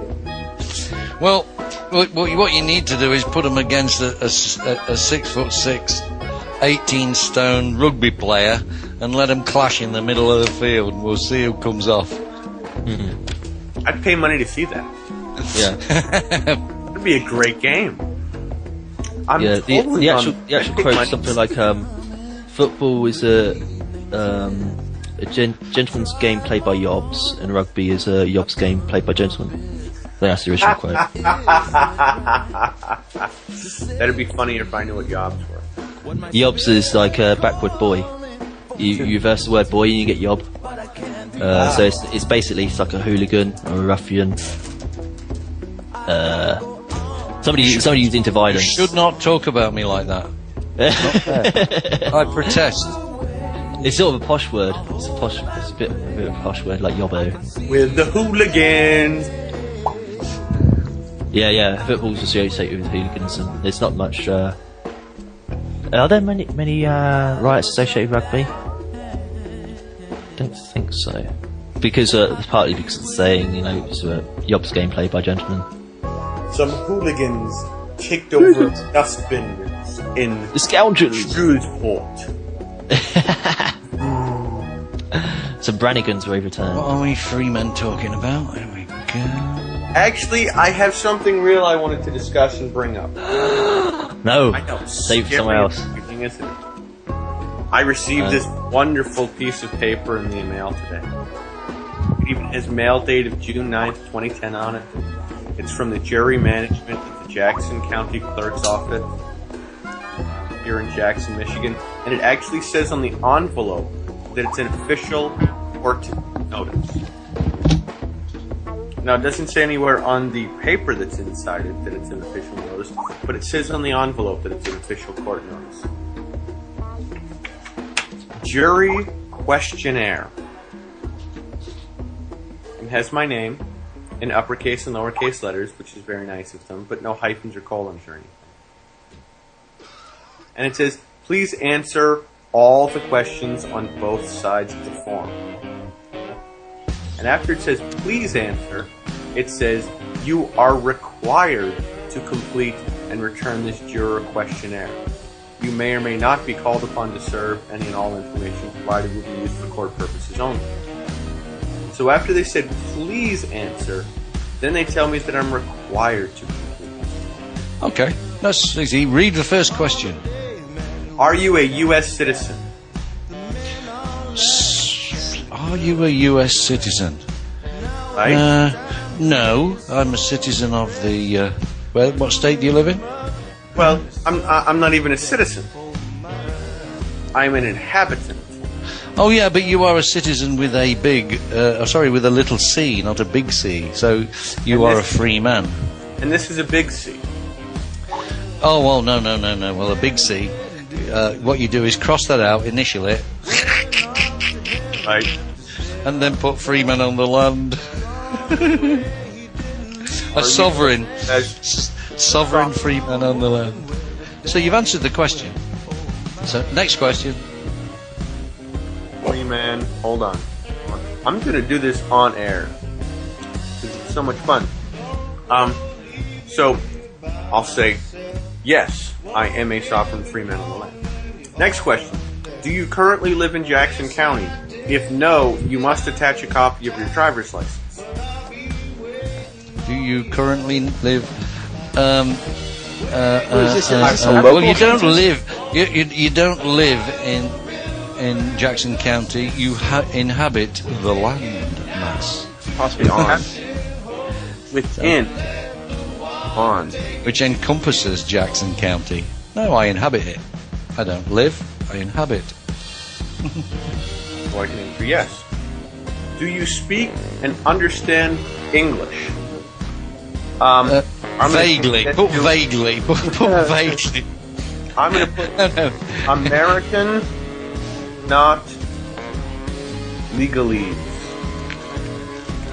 Yes, because I speak and understand American. I am 70 years of age. No, I'm not 70 years of age. I am as old as I am. That's the answer to that. Right. Have you ever been convicted of a felony? No. I haven't. What is this questionnaire here? It's my juror questionnaire. Oh. It's please answer all the questions, and then says I'm required to complete and return. Yeah. So what was the last question? Well, the next question is I have a No, physical... the one you were just going to answer. Have you ever been convicted of a felony? Have you ever been convicted of a felony? No, I've never. I am innocent Right. until proven otherwise. That's how I'd answer it. I am innocent until proven otherwise. I'll add that as a rider. Well, they're probably looking for felons. Right, so they can bring him into court as a juror. And as soon as they enter the court, you consent to their jurisdiction, and they can lock you up. Yeah. No, I mean, so that they'll be forced to vote the right way on the way the state wants. There you go. I have a physical or mental disability and wish to claim an exemption from jury duty. Well, technically, I have a mental disability. I have a disability to accept the. No, you want to get on the jury so you can vote. You can vote against the way they're. You know what I mean? Sure. Jury nullification. create an automatic hung jury, as it were. Or no, just convince them all the right way. Yeah, the jury is one of our last. See, it's the voting box, the jury box, and the cartridge box. In that order? Yes. So if you abandon the jury, then you're supposed to use the jury. I enjoy being a juror. I've only been called once before, and So don't give them funny answers. Get in there and do it right. was automatically put on a trial, and was automatically selected to be the foreperson of the jury and everything else. Yeah, get on there and help. Oh, I'm good. I have no problems doing that, and I don't mind doing it. I just want to make sure that they, treat me as though I'm a sovereign citizen. Well, you're never getting on this jury that way. That's Chip is the king. The king. I'm back. They would prefer felon, yeah. If they don't want to put me on the jury because I won't consent to their de facto courts, well, then I guess I'll live. Nowhere on any of this does it say that I can't change the language on the form. So, if I re-edit the language on the form, because, are you a U.S. citizen with a capital C? Well, no, I'm not a U.S. citizen. But if I say no, there's no way I'm getting on the jury. But if I redact it to say sovereign freeman on the land and say yes, they can't claim that I can't serve on the jury. You're just being difficult. Well, why not be difficult? They're making it difficult for... If I don't fill this out and send it in, you know what they're going to do? They're going to come after me with their statutes claiming that I have violated my mandated duty to participate in their de facto court system. They're going to automatically come after me and will hold me in contempt of court for whatever purpose and everything else that they want to. What's this? How can they do that if you've completed the form? You might write nonsense, but you've completed it as requested. So what? Well, I'm saying that if I don't complete the form, they're going to come after me. But if I complete if I complete the form the way they have it written, and am still honest to myself and to my fellow human beings about it, I will never get selected for jury duty. Period. Well, that's the whole idea, isn't it? You don't want to convict your fellow men. I mean, mind you should really go in and argue the case for not convicting anybody when you're in the jury. No, he's not guilty. He's not guilty. No, I'm not having that. That was my biggest problem the one time I did serve on a jury, was that everyone else was convinced that the person was guilty because, I just know he is. Well, how do you know? Well, I've dealt with people like this before in my life, and I can tell when somebody's guilty and he's guilty. I kept trying to impress upon them, it doesn't matter what your personal conviction feeling is, you have to do it based upon the evidence and the arguments that have been presented, period. Otherwise, you prejudice the whole case. Oh, you don't know what you're talking about. You may be foreman of the jury, and I don't know what I'm talking about. And they argued me for like 2.5 hours over. Yeah, well, I'm sorry, but these guys obviously didn't consent to this statute, so they're not guilty of anything. They're still innocent. So screw you lot. Well, statutes mean nothing. Now, if they brought a common law case, then we could look at it and we could arrange compensation between the offended and the offender. But other than that, sorry, pal. Well, but this was a common law case. The charge was that the person who was sitting as the defense was accused of slashing the tires of the plaintiff, which of course was being handled by the court system, the prosecutor's office, and the DA and everything else. And was it a civil court? Pardon? Was it a civil court? Was the guy going to get found guilty of a misdemeanor or a felony? Yeah, well then that's a de facto court. Then. It wasn't criminal court. It's still civil court. It's just a 6-person jury, not a 12-person jury. Yeah, but was there a fine or prison sentence available to the judge as a sentence? There was a maximum fine and a maximum prison sentence of like 10 days or something, I guess. If you can impose prison and or fines, it was a de facto court. It wasn't civil. Well, I know that now. At the time, this was like 3 years ago. Yeah. Excuse me, gentlemen, I must go to the bathroom. I hate to announce that on the air, but...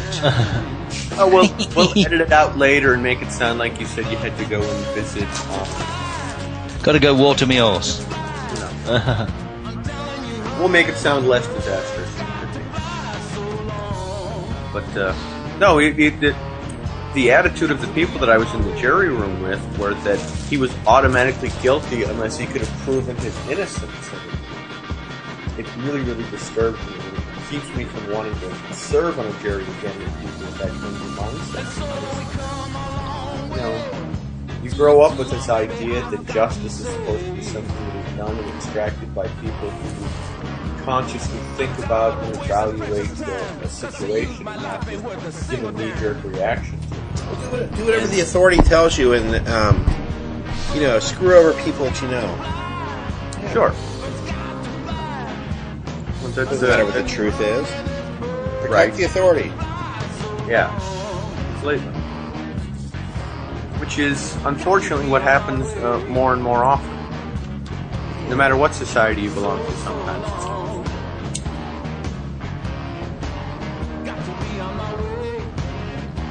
So my response in receiving this jury questionnaire thing is, do I excuse me, do I answer it according to the way that they have everything set up and possibly indict myself as being, if I answer that yes, I am a U.S. citizen, capital C, is that evidence of my consent to being an employee and can thusly be held to task to answer the questions and come back with the verdict that they want. The way they have it structured and written is, if I answer the questions the way that they have it written, am I automatically giving consent to the de facto system of the court? So that's what I'm trying to avoid doing, is that, yes, I will serve on the jury. Yes, I will be a juror. Yes, I will be impartial. Yes, I will be fair. Yes, I will be honest. Yes, I will be upfront. Yes, I will weigh all the evidence. And well, we redefined all those terms. But no, I'm not going to be intimidated into agreeing with your de facto style. Well, we redefined all those terms, so yeah. Well, yeah. That's what you think they mean. Fair, impartial. Ha! What are you trying to tell me? They aren't fair and impartial? Well, according to your definitions, you plebe. We'll just backhand you on the street corner like they did in that other article, Right. What's wrong with you, you child? So, I just wanted the opportunity to answer this in a way that actually makes Freeman sense. I'm sorry to forget what Freeman sense is.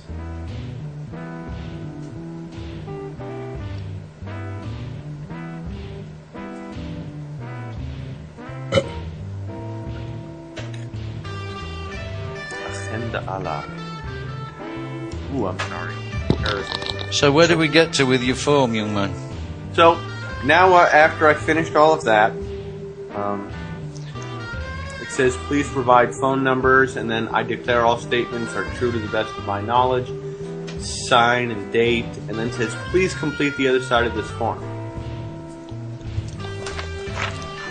So I haven't signed and dated anything yet. I haven't provided the phone numbers. I find it interesting that after you sign and date it, they tell you to complete the other side of the form. Like, the other side of the form doesn't have to be bound by your signature. Again, I don't know. When we get on the other side, it asks for my occupation, which I want to raise a question, because I came across something yesterday, some documents. they talk about being able to lump the terms business and or trade as being franchise extensions of the government, so that if you agree that you work for a business or do a trade, you automatically are an employee and thus a taxpayer. Does anyone know how the term occupation might apply to that? Does that fall under the same style of rhetoric? Is there a double entendre to that word between legalese and commonly understood language? Anyone know? Occupation. Occupation. What is the actual? How does the question read? It just says occupation. That's it. It just wants me to list my occupation. Radio host. I can't say anything about that. Employer name and address, volunteer based. Self-employed. Self-employed. Now, have you been an office holder for any, and then it lists things. Once again, a taxpayer, according to the legal structures, so that they can constantly post things on. Taxpayer is a different type of person. We have multi-person in the United States. So you can be wearing multiple raincoats. I'm serious. In the English part, there's not multi-person, it's a unified person. Gotcha. Taxpayer is actually a different legal fiction. Okay. Now here's an interesting question. What does it say about the taxpayer? Nothing on this form. What I'm referencing to is I sent everyone out a PDF book a while back that I've been reading through. One of the things it talks about is the way they trick you into becoming a taxpayer as opposed to a non-taxpayer. A taxpayer has certain qualifications that they have to fall under. One of them is consenting to the agreement that you work for a business or a trade, as well as a number of other things. Well, even if you work for a business, as long as you file your returns under a 1041 instead of a 1040, you don't pay tax. You get it all back because it's not earnings. It's not income. It's not income. It's earnings, should I say? It's warehouse receipts. You exchange your labour for these debt notes. But so often when you get a job, you sit down and you fill out a W-4 form, and you fill out your W-2, I thought, wasn't it? without understanding that what you're doing is you're consenting to being a taxpayer. And that you're not under an obligation to, even though your employer looks at you and says, well, if you're not going to fill those things out, you don't have a job here. Because there is like Lenny's landlord. Well, you put. Hang on a minute. You see, when you're filling these forms out, you can always put a condition on it and sign it. Well, sure. Well, then that's what I'm working with. You know, you put the condition on that. You're signing on condition that you're not a taxpayer. Yeah. But I haven't yet been. I have been a taxpayer for years. So. Anyway, come on. I mean, everything is conditional, you see. It's all an offer, and you can make your own conditions if they don't.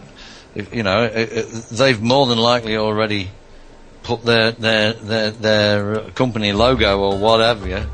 That's assumed to be their signature then on the document when you make the amendment and sign it, unless they protest in timely fashion. That becomes the contract.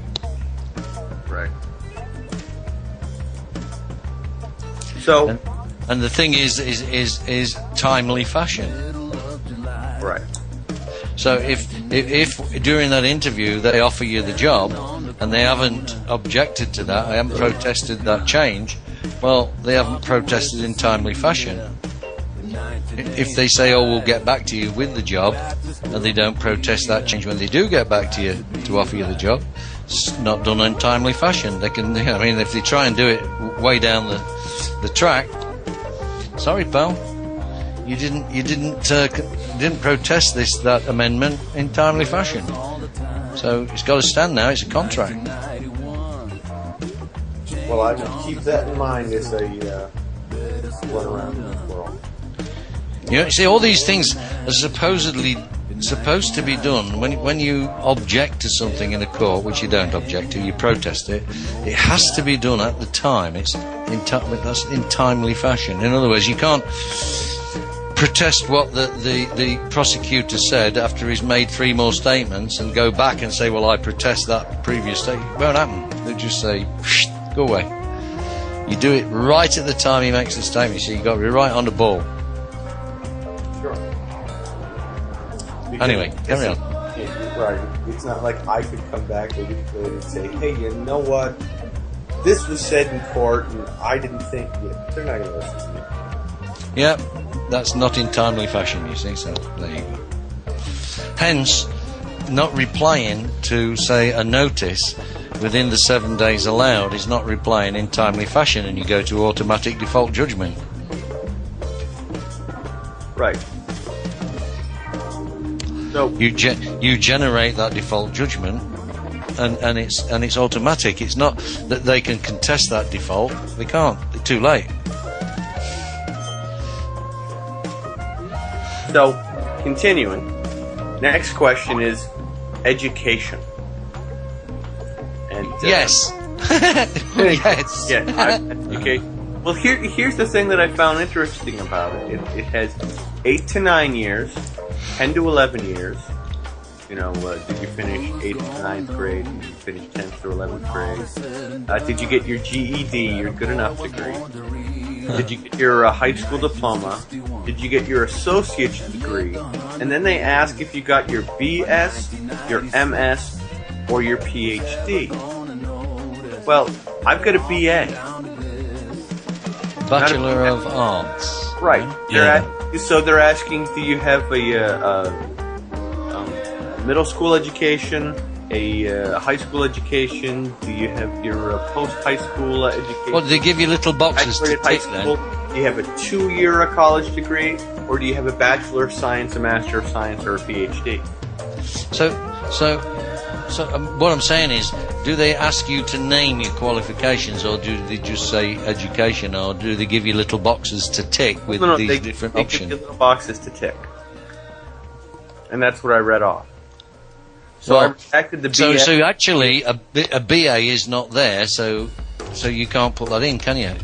Right, so I just redacted the BS to a BA. Check that. Well, I want to bother with that. You just put education, yes. Because you're giving them information voluntarily. No, you should never do that. That you let them ask the question, and if they don't ask the right question, you don't give them any information. Have you been locked in the left brain only, left brainwash prison? That's what they want. They want to kind of brick you in on the left side, you know what I mean? Access that information. Yeah, that's why there's no BA listed there. They want people who follow directions in a certain order. Next question is, have you been an office holder for any, and then list boxes, state, county, municipality, or law enforcement agency? And I really wish we were at the point where we'd all become peace officers. I'd have been sure to notice something there. Then I have my marital status, my spouse's occupation and employer, which I think is rather odd. Well, if you are in the process, or have you been divorced or what? Never been divorced, still married. You still married? You still live together, yes? Still married, still living together. Actually, the relationship's getting better too. So that's good. So, when you put just give them the old NOYB against your wife, you know. NOYB. None of your fucking business. NOYB. Check if you are a tenant, property owner, or landlord. I'm going to add a box that says inhabitant. Tell him you're married to Maria Lorenz. You inhabit a property. Well, it lists tenant, property owner, or landlord. And that's all my choices. Well, legally... You're an inhabitant. You're not a tenant, you're an inhabitant. Right? My name's not even on the lease, so neither is my signature. So, I'm not even technically a tenant. So you're not even technically there. Right?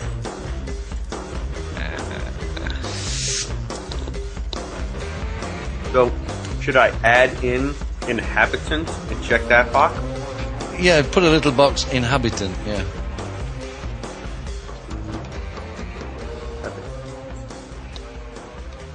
There.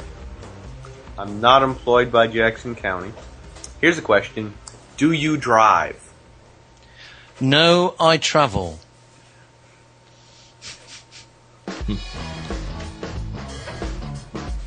Shall I, yeah, I travel. Is there a box for traveling man? Or do you have to just write in Jobulon, or what do you have to do? No, I just, under do you drive, I checked no and wrote after the question, I travel. I would just say Jobulon. I believe that's the correct answer. You can get thrown out of court in a heartbeat. No, I think you'd be promoted. You'd be welcomed into the court. Yeah. So, just above your signature, you're going to say, are these questions on the level? Am I getting a square deal? Yeah, I'm hip to the square. We'll get to that in a second, because I haven't signed anything yet or autographed anything. Have you, a family member, or close friend been in a serious traffic accident? Yes. Was alcohol involved? Don't Remember. I was too pissed at the time, I don't know. I got no idea about that night, man. Yeah, I don't know, I was too stoned. Sorry, I was shit-faced. I was shit-faced at the time. By the time I woke up in the hospital, man, I don't remember who was driving. I thought I was a cucumber.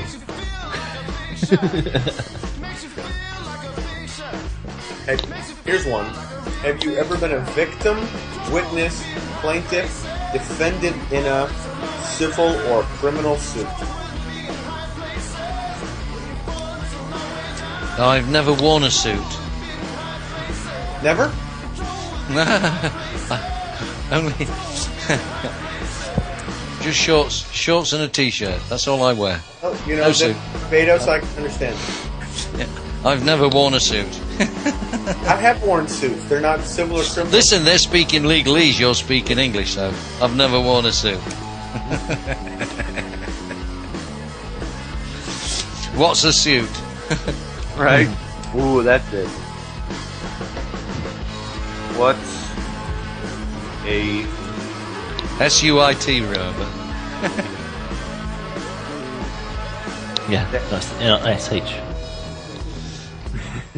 Have you ever been convicted of a misdemeanor other than traffic violation?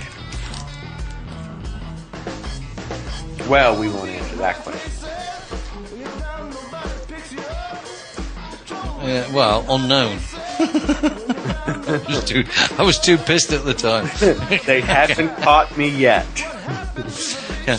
Oh, yeah, that would be a good answer. No. Have you ever been convicted? No, I have. I've had a lifetime of undetected crime.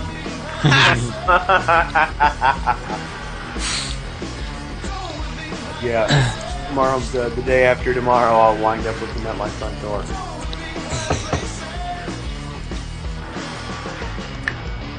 Alright. So, that's my whole thing here. Now all I have to do is provide a phone number. I'm going to cross off the word home, put habitation. Or habitat. Yep. Initial it. Any changes you make, just initial them. Yeah, come back next week when Don orders a pizza. Yeah. And it would take 3 hours. Yeah. Give him your mobile phone number, and just never bother switching it on again. I don't even carry one of those. I don't carry one. Well, I have one, but I never carry it. That really annoys the wife when she's trying to get hold of me and I'm downtown, you know. Just pick me up something. I never get the phone call. When she rings the number, the phone's still in the house and she can hear it ringing. Crazy. There, I crossed off the word signature and changed it to autograph. And gave my Freeman on the land signature, or Freeman on the land autograph. But I suppose I could put the date. Kind of hard to argue the date. Alright. So read all the questions and your answers. Let's go through this, see what we've got. So I changed it to, are you a U.S. sovereign freeman on the land? I said yes. Do you currently inhabit within Jackson County? Yes. Do you speak and understand American but not legalese? Yes. They're going to arrest you. For what? They're coming to get For you. what? He's answered all the questions to the best of his ability and truth. Yeah. Oh, yeah. How they do? Yeah, I know. Have you ever been convicted of a felony? No. I am innocent until proven otherwise. It's not the funny answers brigade. I don't know. Of course it is. If you're not having fun, I keep telling you, Lenny, if you're not having fun, it ain't working. Come on, read them on. Occupation, radio host. Employer name and address. Volunteer-based, self-employed.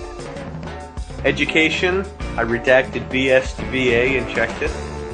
Marital status, I did list myself as married. Spouse's occupation and employer, none of your business. I checked that I am an inhabitant. Under do you drive, I listed I travel and said no, I do not drive. Under have you ever been a victim, witness, plaintiff, defendant in a civil or criminal suit, I circled the word suit and wrote what's a suit mean. See if they answer that. No, I've not been convicted of any misdemeanor. No, I wasn't in jail. And then changed signature to autograph, put my Freeman on the land autograph on there, and then date. I mean, Lenny, right from the get-go, it says, please answer, and then says you're required to complete. So you've asked and then... So he's answered, and he's completed it. Right. It doesn't say anything about answering truthfully on it, or with silly remarks. It just says, answer it. You are required to complete. It says you are required to complete and return this juror questionnaire. Required, by the way, which is an order. Should I send them a bill? Oh, yeah. Here's my bill for complying with your order to complete and return this juror questionnaire. Failure to... I hereby notice you if this is your bill. Failure to pay this bill negates... Within 7 days. will result in a default judgment against you.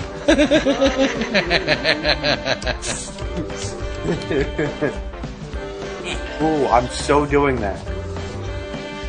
I don't see any reason why not to. I mean, they said I'm required to do it. Followed by an enforcement order. Well, I may have to actually wait until after they respond to the bill before I enforce it.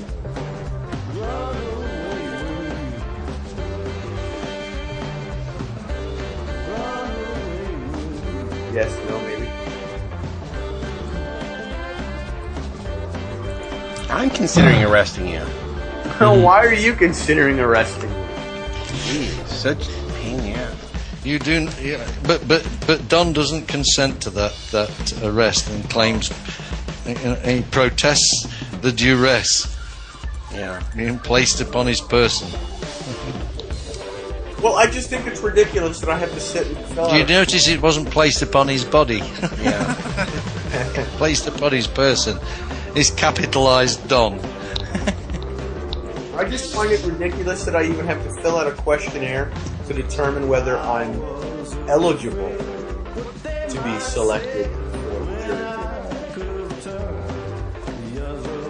If you're going to question whether I'm eligible, I'm going to answer you honestly. So They're forcing an application. They're forcing you to apply for the job. well, and all I'm doing is stripping from them the ability to create consent by having filled it out.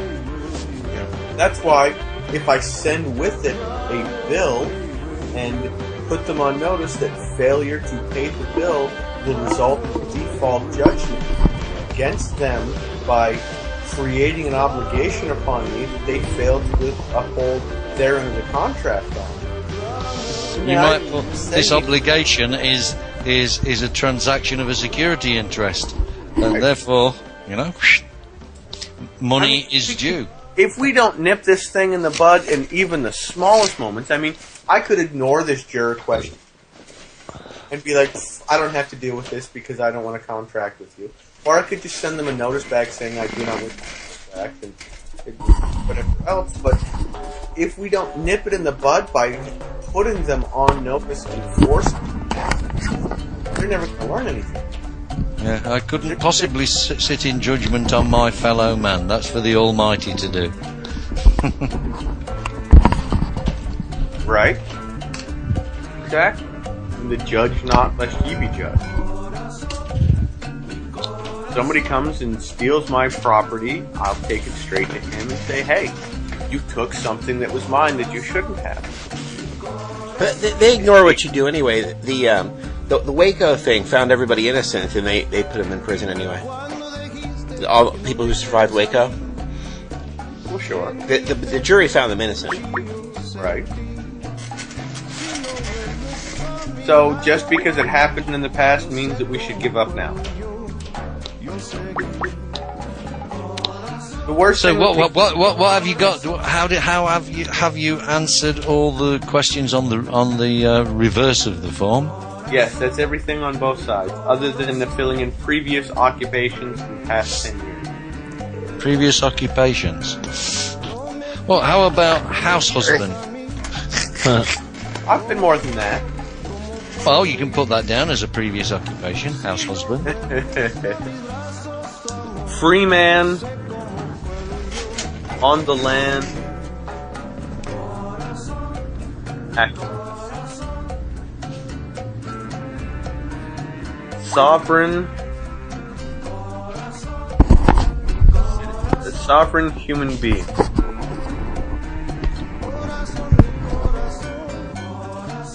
I don't like to be. Slave, I don't like being a being. the corporation. Because the definition of a being is a monster. Sovereign human. A demon. Slave to the corporations. Yeah, slave to the corporations. Yeah, that's been one of your Employee We haven't been Facto. discussing the situation. of the U.S. corporation. He's in the middle of filling his jury United thing out. States. Don't interrupt. There. Previous occupations. Filled in. Land activist, sovereign human, slave to the corporations, employee de facto of the corporate United States. Why don't you list a really shitty job and then say employee of the day? Really shitty job.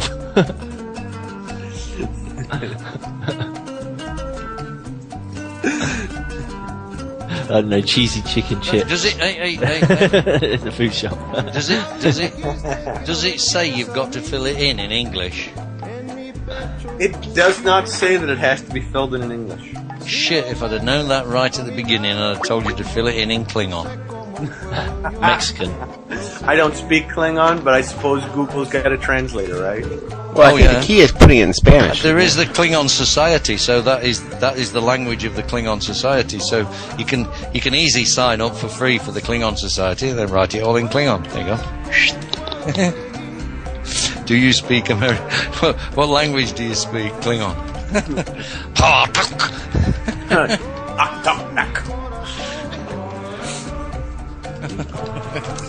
So what I'm really hoping for is that they'll take a look at this and somebody will read it and go, "Oh, good job." Fall off the chair laughing. Yeah, right. Odds are it'll just get thrown away. Or somebody will look at it and not understand what's going on with it and hand it off to a lawyer who will take one look at it and go, either they'll want me there because they think they got to pay your bill first before you go. Come on. Because when you do go, there's another bill coming, by the way. Right, sure. Because once I've served, you have to pay me for actually serve. Because I've done a service for you. But to order me to have to fill this thing out is doing the service for you, so you got to pay me for that.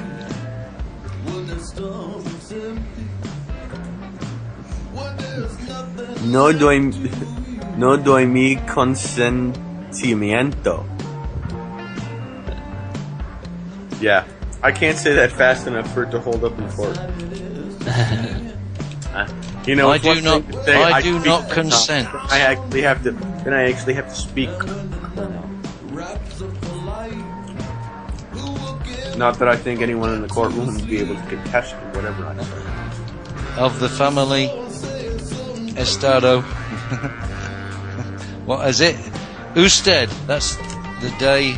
Estados Unidos is United States. Usted. Yeah, Usted is the nation, isn't it? Unidos. Yeah. Is culpable. At fault. Yeah, culpable. Yeah, Pacho. Yeah, they're responsible. They're the ones that's. You might write that on the bottom, you know.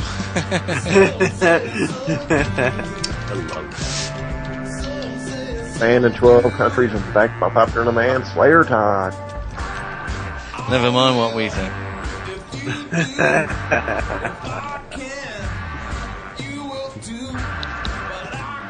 Welcome to the show today, Mr. Slayer Todd. How are you? Pretty good, 26. What's up?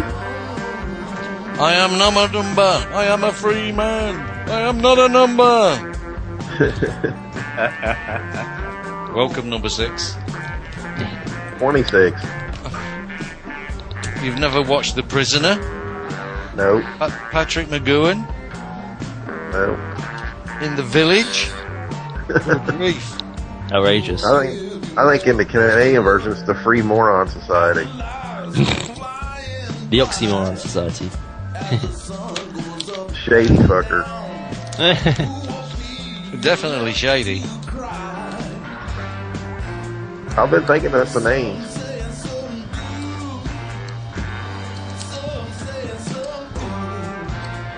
So where do we go? Well, what are we going to talk about now, lads? I mean, we've got to get this thing off the ground. Right. What's in Hot Reds today? I do not consent to gravity. That should get it off the ground, shouldn't it? You know, the problem with gravity is that it doesn't really require your consent to operate. Use Google Translate. When I give you all these phrases in Spanish, I assume that you're using Google Translator. Yeah, I did go to Google Translator, and I put in what you had typed in and translated from Spanish to English, and it says, "I do not consent. I hate America. You is guilty." Yeah. Oh, so you are guilty. But the next one I did is, I'm going to sneak across the border and have thousands of children. I'll send all my earnings to Mexico. My name is Juan Valdez. Yeah. How does he pick all that coffee by himself? So, can we deal with the white elephant in the room? Todd? The gorilla? The band in 12 countries is back by popular demand. Well, I wasn't exactly referring to you, but I suppose Hey, Monkey. you too. Hey, Monkey Peanuts.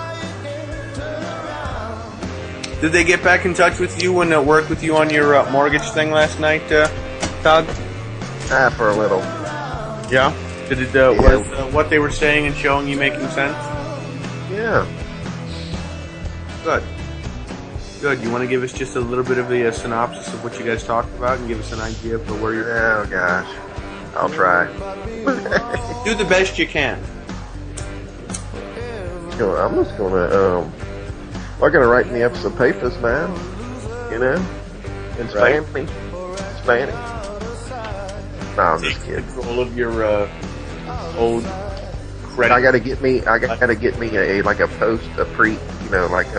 September or something bill for the full amount. Post-dated invoice. Right. An invoice, not a statement. Right. An invoice. I gotta get an invoice, and then I guess gotta do my legal jargon and send it to them and see how it goes, and just continue to keep paying until they say, "Hey, we don't know. You just got us by the nuts, and we're just not. You paid the bill off." Well, I guess that's a rather oversimplistic way of putting it, but okay. You know, so you're smarter than the average bear, and you got a crew of geniuses on the line of Skype. You know, and you pretty much put the screws to us like we've been doing to the U.S. people and international people forever. You turn the tables. Well, and you see, that's exactly why it makes this whole process that much. You do realise, though, Todd, that if you're successful in this, the FBI will have to come out and shoot you. That's all right. Bring it. As long as you're all right with it. Hey, I eat gunpowder for breakfast. Really? I put mine on top of my yogurt instead of a wheat germ too. I sprinkle it on toast. Gunpowder toast. Actually, I sprinkle it on bread and then light it, and then I have toast. Real fast. How you fellas doing today, fellas? Well, we just spent a little bit of time dealing with a jury notification that I got, so that was real fun. We'll see how well they respond to that. Hey, I got a good idea. Since we can't voice our opinion on Freeman Society, because I log in, it lets me log in, but it won't let me leave comments. So, I got an idea. We could always go to YouTube and voice opinions right there, and it'll be seen by thousands, if not millions of people. Right underneath their little thing. That's the you and YouTube. You're allowed to voice rate or post the thing right underneath the video.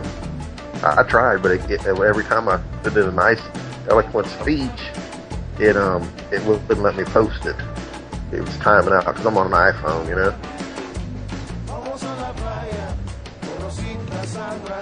So, I mean, there is other ways for your voice to be heard if Menard and them are trying to regulate your ass. Well, they're not trying to regulate us. They're just there are other ways for us to go about doing things. Right, and I've seen that they've only been together for 12 months.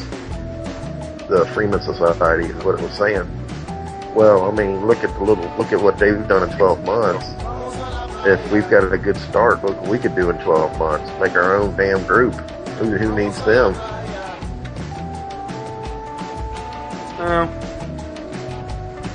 I think that's a little harsh and a little automatic too.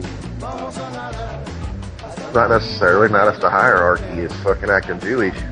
Whoa. Let's be very careful here, because there's no reason to go on to tirade and act like the exact same things that we're trying to address. Right. Well, they're just acting medieval. That's all. That's a nicer term. You can make statements that. You know the old saying, practice what you preach. Or, I don't agree with this. It's the whole thing to sit here and go, well, screw them, we don't need them. Because that's exactly what the New World, that's what the NWO wants. It wants us all infighting with each other and all battling with each other. Yeah, but it ain't by our actions. You know, the old saying, actually practice dealing what you with our preach. situations in a real manner. And there's no reason to go to that point with it. I mean, just because there's a particular situation occurring right now within some of the levels of the society doesn't necessarily mean that we want to ostracize ourselves, pull away from, or declare ourselves as something entirely different, because we're all fighting for and working towards the same thing. We just need to recognize and realize that our strengths and talents towards it can be utilized in different ways. Does that mean we have to agree with each other all the time? Does that mean that I agree with everything that's been done? No, but that also is no reason for me to say, screw you, I'm taking my ball and going home. Yeah, but if the hierarchy's corrupt and they're not willing to flex or even assist you in any productivity, what's the sense of staying there if you're not going to go ahead and do anything? Well, and they're not again, going to help you. I'd be careful about making statements without having full information, because I don't have full information.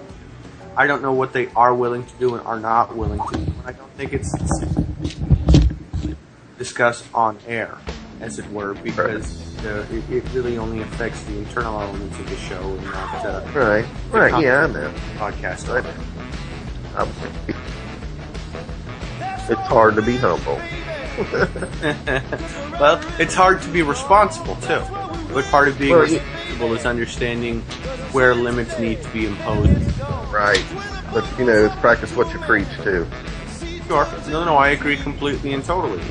But I can't take responsibility for anyone else. That's why Lenny always says at the end of the show, I'm your responsible party.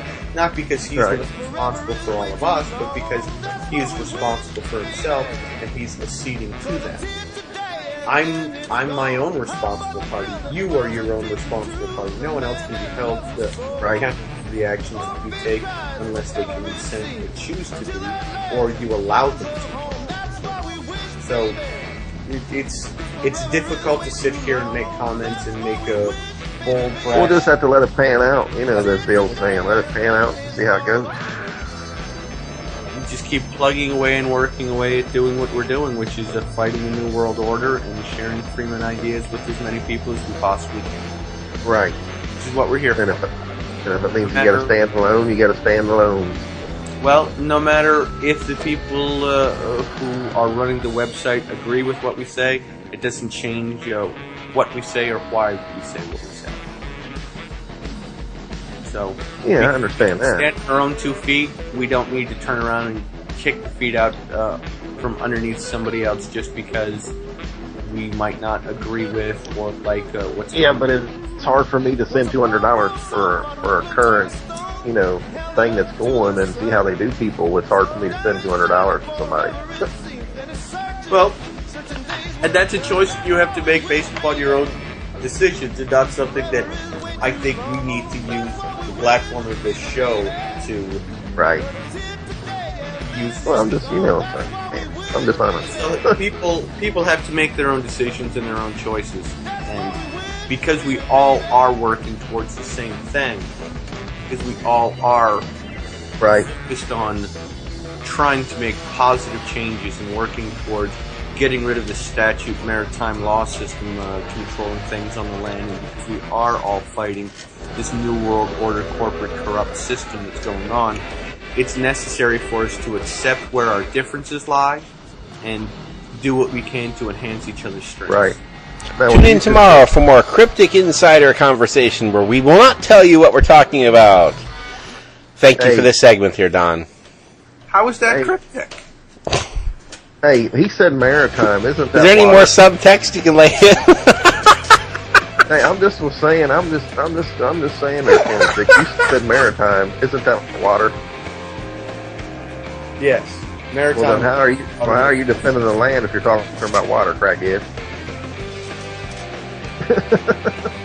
Because water surrounds the land. Right, but don't be getting all particular now if you're trying to get crafty with them sentences, because I'll pick them apart. Because I work on the maritime industry personally, which is water. So but I love screwed, y'all. then. I'm not a hater. I love y'all. So you're screwed then. Hey, just slay your cards on it. That's how it is. You don't pull no punches. The old saying, your friends and family will F you first. Well, that's how it is. Now, y'all believe what you want. I've seen it. Been there, done that. I'm just on it. And I think we have a great group here, and I was actually sitting here going to give you all praise because I was amazed on how well you answered the questions we asked yesterday, and how simple you made everything seem. It was amazing. I was actually excited. I can't wait to do this and throw the bolts back at their ass. You know. Well, that's just it. It is really simple. We have the tendency to try and make it harder than it has to be. It is. Right. Like I said, high school graduates did this, and people who weren't even high school graduates did this. And I mean, I was proposed to my girl, my fiance says, well, don't that sound illegal? I said, how's it illegal if I'm just submitting papers as long as I'm paying it for my mortgage? I said, the worst they can do is just say, send me some kind of bullshit response, and then I can just send them something else. And then they really... You understand that it was an illegal act that was done against you in the first place. Right. That's what I'm saying. Unlawful. Right. And I'm just saying, you know, I said, well, it's not me doing anything illegal. It's me, you know, showing them that I know the law and my rights. Mm-hmm. You know, and I'm not going to take no more crap. And I mean, and then that way, if they send me a response, that's just more ammunition against them, you know? As long as I keep paying my bill, so-called make-believe bill that they give me, they can't do nothing to me until they say, well, hey, sir, your account's paid in full, and I don't have to pay no more bill or generated invoice or whatever you want to call it. Well, you got to remember, so many people today that are in their 20s, 30s, 40s, and 50s are the product of a generation that grew up on television. I mean, I don't see how I'm doing anything unlawful. I'm still paying on the note. Your mortgage, you go shop at Macy's, you go shop at Kmart, you buy that big, huge SUV, and anything else, you're being un-American, anti-government. You're not buying into the system, you're automatically against the system. Hey, I bought a Honda, buddy. Did you? I'm a Ford. But the reason why, though, because I bought reliability. I'm tired of buying American junk. Oh, I buy Fords because I can fix them myself. I believe that. That's what FORD means. Fix, repair daily. Down on the road dead. First on race day if it's the pace car. F an old rebuilt Dodge. Flip over and read directions. I won't say what Pontiac means. That's kind of racist. God forbid that happen on our show. That's right. I'm trying to be nice, fellas. I'm trying to be nice. But I mean, I was really excited. I said, my girl, she's like, wow, are we really going to do it? I said, yeah, we're really going to do it. I said, we're done playing with these corrupt individuals all around us, and we're going to send it off. You know what I'm saying? Right. Somebody in South Carolina's got to make a stand. It might as well be me. Good. Excellent. Make your stand. And I mean, I got a group of guys here that's really knowledgeable, and I feel safe and comfortable doing this with the assistance of you all. The worst thing that can happen to you is they send back a piece of paper that says, oh, we don't think that's realistic. It's the worst thing they can do. They can't kick you out of your house. They can't cancel your mortgage. I've never heard of that happening. Right. And you know what's funny is they sold my loan to Chase Manhattan Bank, which is the biggest corrupt, I won't cuss, but biggest corrupt institution. Hang on a minute, Todd. How do you know that Chase Manhattan haven't bundled it up and sold it on again? Right. That's what I'm saying. Right. So then, unless what they've got to do then is show the initial mortgage document with your signature where you created that credit, and if they can't, yes, I have that. Yeah, but they've got to show it from their records. You don't have to produce it to the court. Any court, they do. And if they can't show that document with your signature on, it don't exist. Okay, bye. A woman from Florida did exactly that. Yeah, and they couldn't produce the original documents. It's been shifted around so many times they couldn't find it. They were given so many days by the court to produce this document. When the document didn't appear, the judge dissolve the mortgage. She didn't have to pay any more. Now that is genius.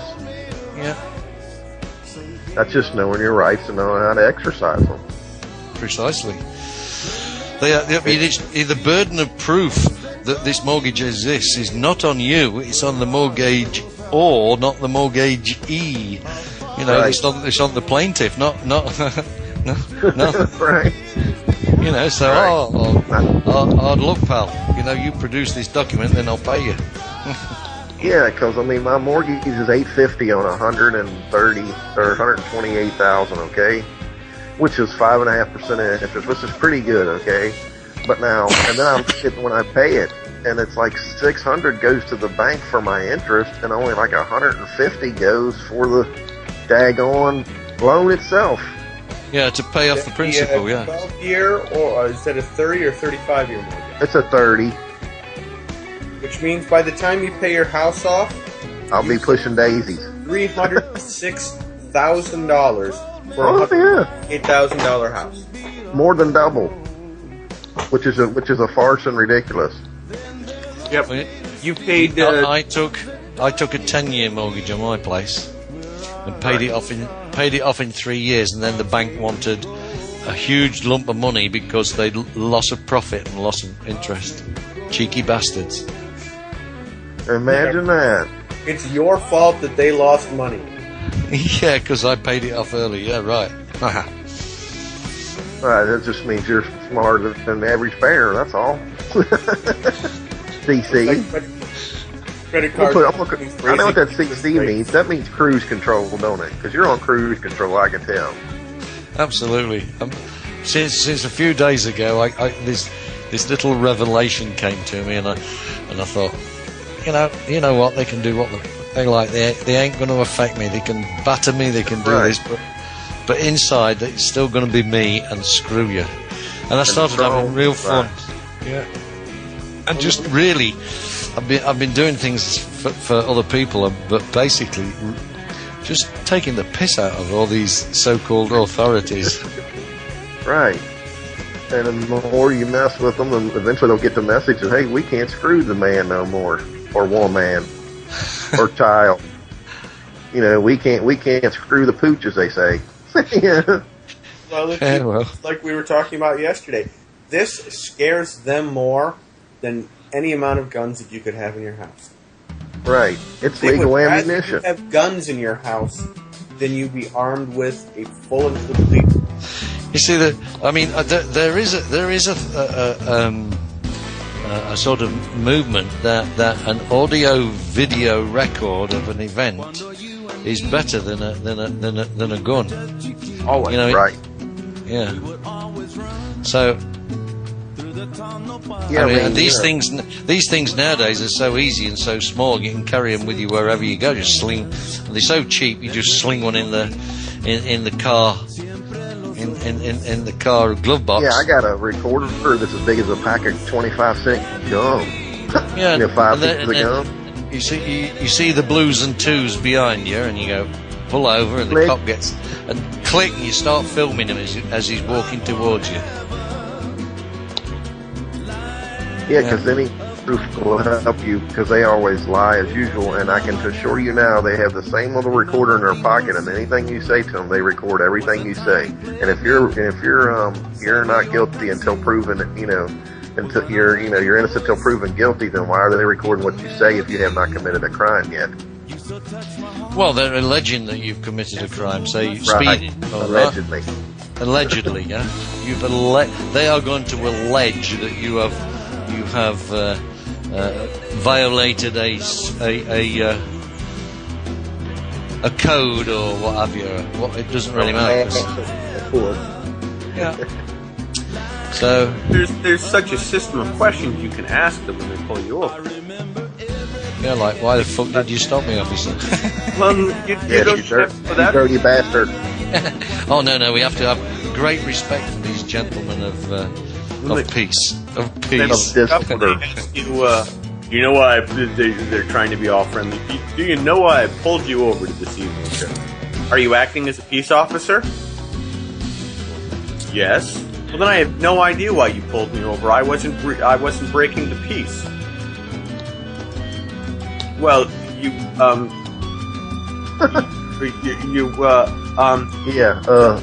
your license plate, the tag's expired. Well, that's a policy enforcement. So you aren't acting as a peace officer. So you lied to me, which is fraud. Were you aware of that? And that's when they get in Georgia and they yank out a card. That's when they yank the door open and tase you. Yeah. Or hit you That's with why the door's locked and the window's open only just a crack. You're gonna have to break into my vehicle, smash my window to get at me, and there's a camera right behind you that's shooting into it, and I've got my tiny little camera in the car videotaping you as well, so good luck with that. So is this 26 talking? No, No? he's not on. Oh, he ain't on. Who's this, John? Yes, sir. Okay, I was going to say, because I thought 26 was on. I was going to say, he don't have a car, so, I mean, he's going to be holding it on a bicycle or something. No, I actually travel in an automobile that is not titled, is not insured, and is not registered. Gosh, you're playing with the full deck of cards, huh? I look at it this way. I also don't drive with any kind of identification on me. I don't travel with any identification on me. Why? I don't need it. Yeah, you don't need it until you get in a roadblock and they throw you on the ground and smash your face into the concrete for being a terrorist. You know what? If that's what they so choose to do, when they get my fee schedule, it'll only happen once. So you hope. No, I don't have to hope. I have absolute faith. See, I'm the type where I'll just show them my license and this and that. Not that I want to, but I just go with the flow just to go on down the road. But I think I have underlining things. So I just try to blend in and see. Todd, I don't make no guy way. in California got pulled over. Cop demanded to see his license. He refused to show any identification. Only identified himself by his common name. Within minutes, 12 cop cars are surrounding the guy. And they're all battering at him, yelling at him, telling him they're going to haul him off, they're going to impound his car, they're going to lock him up, they're going to beat him, they're going to abuse him, everything else, etc., etc., etc. He continues to refuse to show a driver's license. Continues to refuse consent. After 2 hours, the cops give up. And they're all walking away and leaving. They get into their cruisers. All the cruisers are starting to drive away and leaving. The cop that originally pulled this guy over looks at the guy and says, "You know what? It's all over. It's all done. You've won. Just, if you have your driver's license, can I just see it just so that I know that you have one?" After 2 hours, the guy finally relented and pulled out a driver's license. And the instant it cleared his wallet, they hauled him out through the car window. They couldn't do it until they had consent. Seeing the driver's license indicates consent, and that's when they could act. Until that driver's license was produced, they had zero power. If he'd held out for 5-10 minutes longer, nothing could have ever happened. He might have had the piss. Or get the piss beat out of him. But if they were going to beat the piss out of him, they'd have done it a lot earlier than 2 hours. They couldn't touch him until they had evidence of his person, the evidence of his consent to statute law by the appearance of his driver's license. So not only would they do that, they'd do him for obstructing a police officer in the performance of his duty. It's not. If you're asking questions, that's not obstruction. If you're asking questions and using the contract, that's not obstruction. How am I obstructing in the course of doing your duty? No, as soon as that license... Attempting to arrest me for breach of the peace. No, as soon as that license was produced, you see, that he was contracted with him then.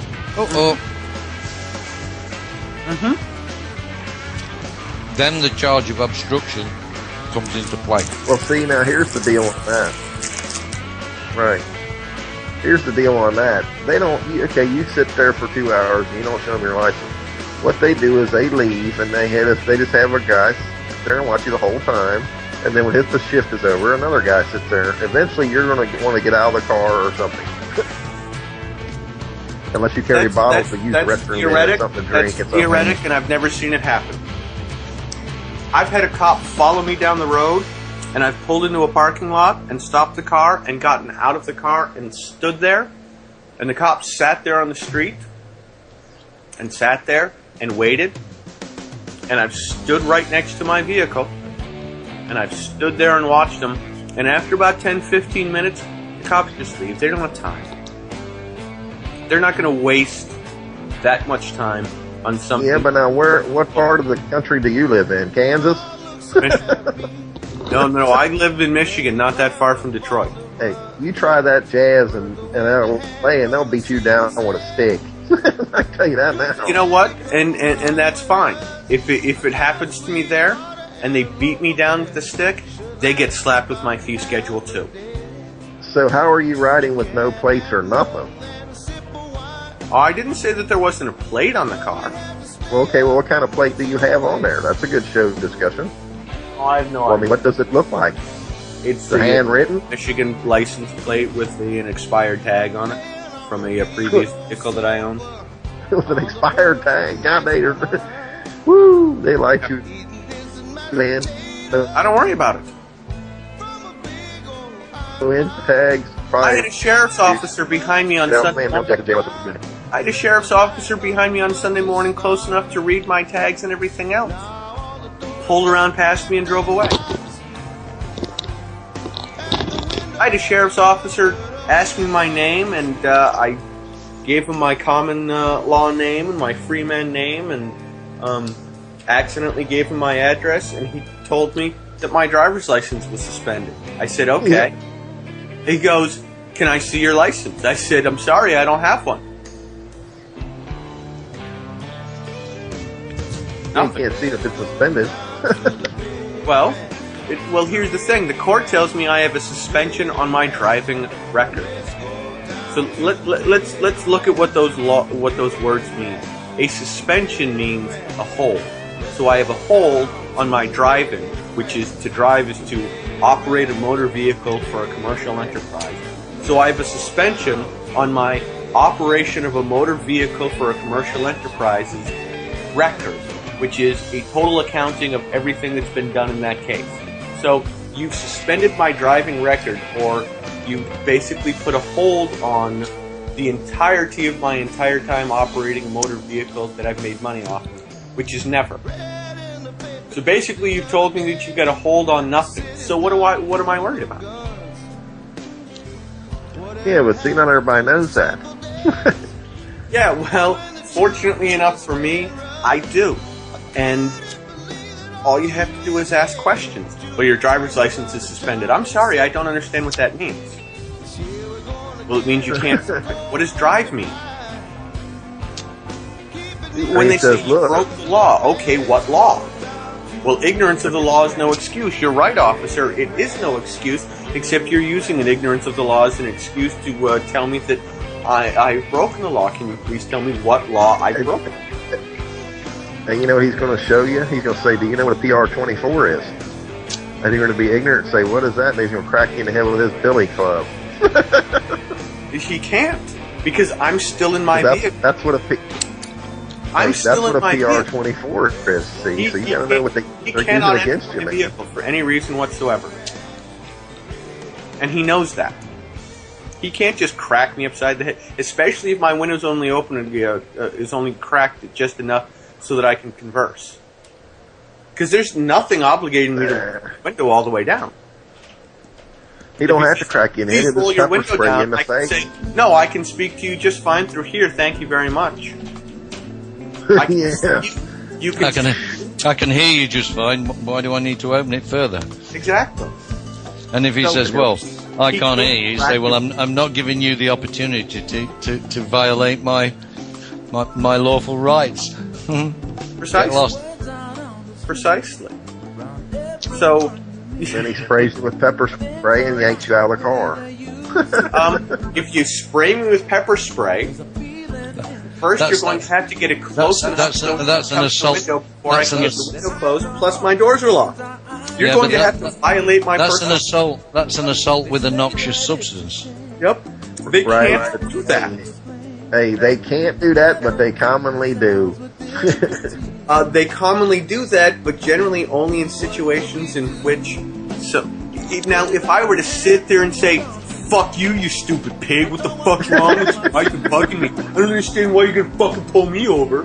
Yeah, then I'm in dishonor, and I'm creating an antagonistic situation in which the officer may really feel that I could be a danger to the situation. But if all I'm doing is asking questions and being polite and using my words and my language and understanding where the limits of how they can act are, they can't do anything. You see, you're understanding. You know, you can understand, or you're doing it with, understanding your language, and he'll poke the taser at the front and go, understand that language. Well, you know what's funny is, you have to come across somebody that actually knows their job and duty. Because if you get a rookie straight out of the thing, he's going to be gung-ho to snatch you out of that car. And if you get an old man that's a Southern guy that's been doing it 25 years, he's been the sheriff for 30, he don't give a shit what you say. He's done one. He's going to bust the window out and drag you out. Right. You see, if he does that, bust the window out. And if you're down here in that's criminal activity on their part, and I can prove all of it. Yeah, well, you can prove it all, but when he's buddy-buddy with the judge and you're in Mickey Mouse Kangaroo Court, you're done. Oh, but you see, that's why you predicate the court as soon as you enter into it by asking a series of questions. Does this court operate without prejudice?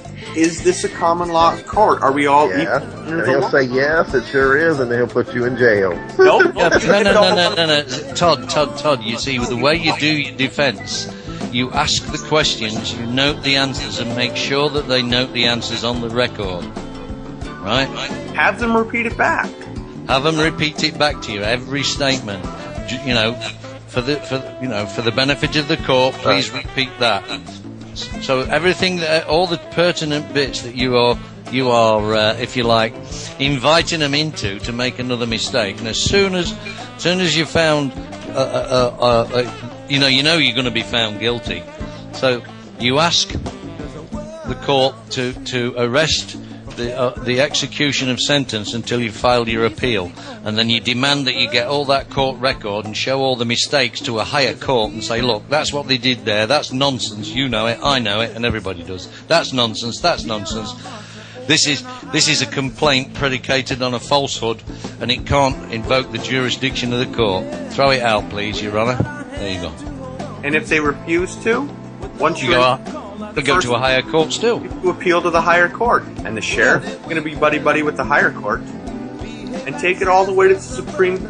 Even if it takes you 2 weeks, even if it were to take me 2 weeks, because once I'm out of those 2 weeks, I've got every judge that screwed me over, every sheriff that screwed me over, every court official that screwed me over. I've got all of their bond numbers and all of the proof that they did a miscarriage of justice, and they will all lose their jobs and have to pay thousands and millions of dollars in some cases. Yeah, you put them immediately. You immediately put them on. What you got to do when you go into the first thing you do in the court is your absolute mandatory right, is to get them to read their oath into the record, ask them a few questions, and then get them to read their bond number into the record. Which they have to do. Yeah, and then which they have to do, because otherwise it's not a legal court, lawful court. And then you put them on full commercial liability right there and then in the court. First time out. Any judge that is worth their salt is going to go. Is going to look at their sheriff buddy and go, "I can't help you. It's going to cost me $2.5 million if I do things your way, bud."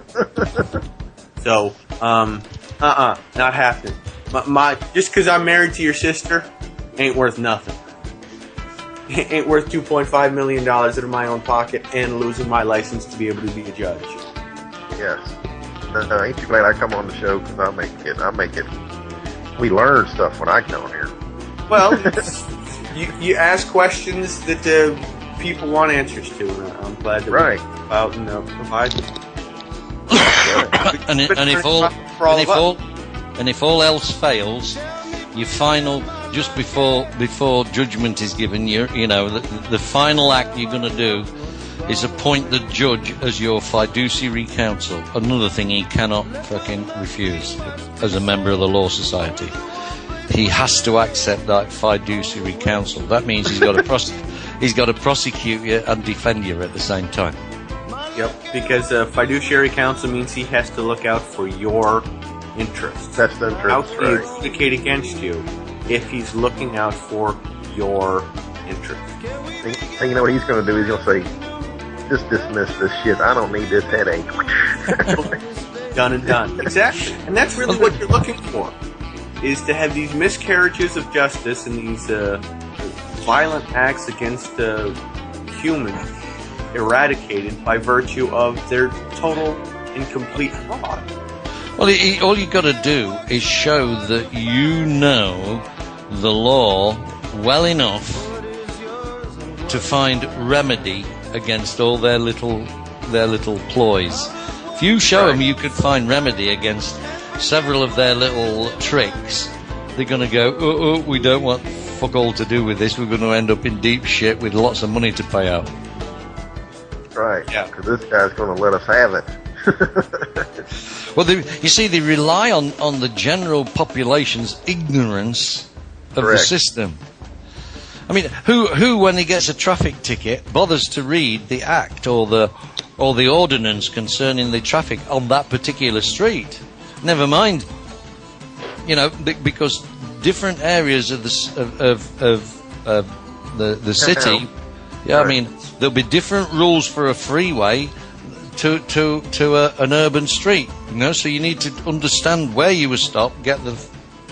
Most of these things in the statute or in the ordinance or the bylaw, you will find remedy within that law. They'll make a mistake.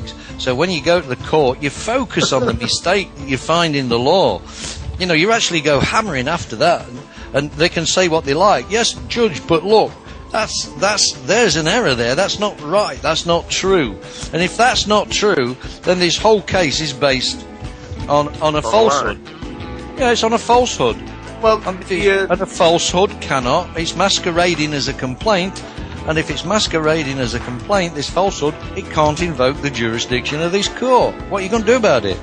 You got to arrest that falsehood. You got to stop that falsehood. So if the prosecutor keeps going ahead, then he's failing in his fiduciary duty because he's predicating the case on the bloody falsehood. Yep, that's right. It's bloody. The bloody falsehood. I'm getting excited here. Right. I know it. Get medieval. What you have to remember is that statutes can only be perpetrated against you if you consent to them. And all you have to do is show that consent didn't exist. And then the enforcement of the statute against you is fraud. Yeah, null and void. When you go to the court, insist on pleading nothing. You're not there to plead. You're there to make a statement. I'm not here to plead, Your Honor. I'm here to make a statement. I am innocent. He's going to go, oh, but I've got to put that down as guilty. No, Your Honor. That's not my plea. My plea, on the record, for and on the record, by the way, stenographer, I'm going to ask you to read it back. I am innocent. If the judge then continues to say, well, I'm entering a plea of not guilty for you, you make the statement, I hereby put this on the record, I hereby put the judge on notice that the act of entering a plea for me constitutes accepting the responsibility of representing me, and I appoint them as my fiduciary counsel. He's going to be like, what the hell? Then he can't do anything. And he knows this. you know, there's more ways to skin a cat. You know, I mean, Cat. and there's no A bloody cat. a bloody cat. Yeah, but you know, putting him on. You know, if things like this happen, you know, and you're not there to plead. The other thing you can put on the record, if the judge insists on pleading for you, right? For and on the record, the judge is denying me all my plea rights. Right? For and on the record, the judge is denying me my plea rights and is failing in his oath and his fiduciary duty to uphold the law. Get that on the record. Get them to read it back into the court. Whoa, read it back so the court knows, so we understand. Yeah, that'll get him medieval. Yeah, but you see, that'll be put the poker up his ass. well, even if they go ahead with the case, then when you go to the higher court, look, it's on the record. There it is. There it is. There. Look, I pointed out that the judge was failing to uphold his oath and his fiduciary duty to uphold the law. What more can I say? You know, do I get justice out of this, or do you allow this lying pig to get away with it? You know, I mean, you don't call him a lying pig, but then again, you know, You can. At least he wasn't a bloody pig.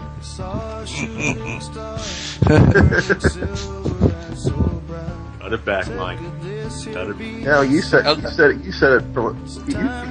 Even the English say it correctly. Pig is the proper term for a police officer. So where do the English get the term Bobby for a police officer? What's up with the term? You see, Bobby? well, what a pig is a policy enforcement goon. Right? Guru. No, a goon, a thug. Hey, what's a Bobby? Hey, you've got real problems, you guys over there, though, because all these arseholes that are going in and around Afghanistan and Iraq and putting guns to kiddies' heads and pulling the trigger, they're coming back and joining the police force now, and they're treating you in a similar manner. You've got a real problem. It's like a That's what third the training world is country where the police force is corrupt, like Mexico. Oh, the police force is the Royal Barbados Police Force. Are gentlemen. I mean, they get as pissed as we do while driving. I mean, come on. No, I mean, the guys here, they're actually not bad. You can talk to them. I mean, I was once stopped, and I'd made a right turn, and there was a no right turn sign there. And I said to it was actually a policewoman that stopped me. I said, I didn't see the sign. I said, but, So we went down to the street. Yeah, so we went down to the street, and there was a big white panel van parked in front of the sign, so you couldn't see it when you're driving up the road. I said, there you go, look, I told you I couldn't see the sign.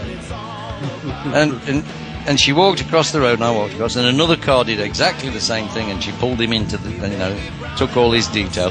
And she come across to me, and she says, do you drive down here often? I said, well, no, once in a blue moon.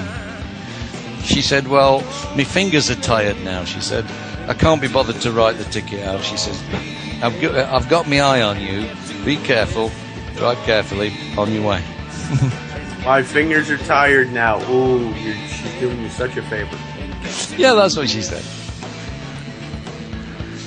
Doesn't matter. Yeah, if I've talked my way out of loads of things with just talking to the guys.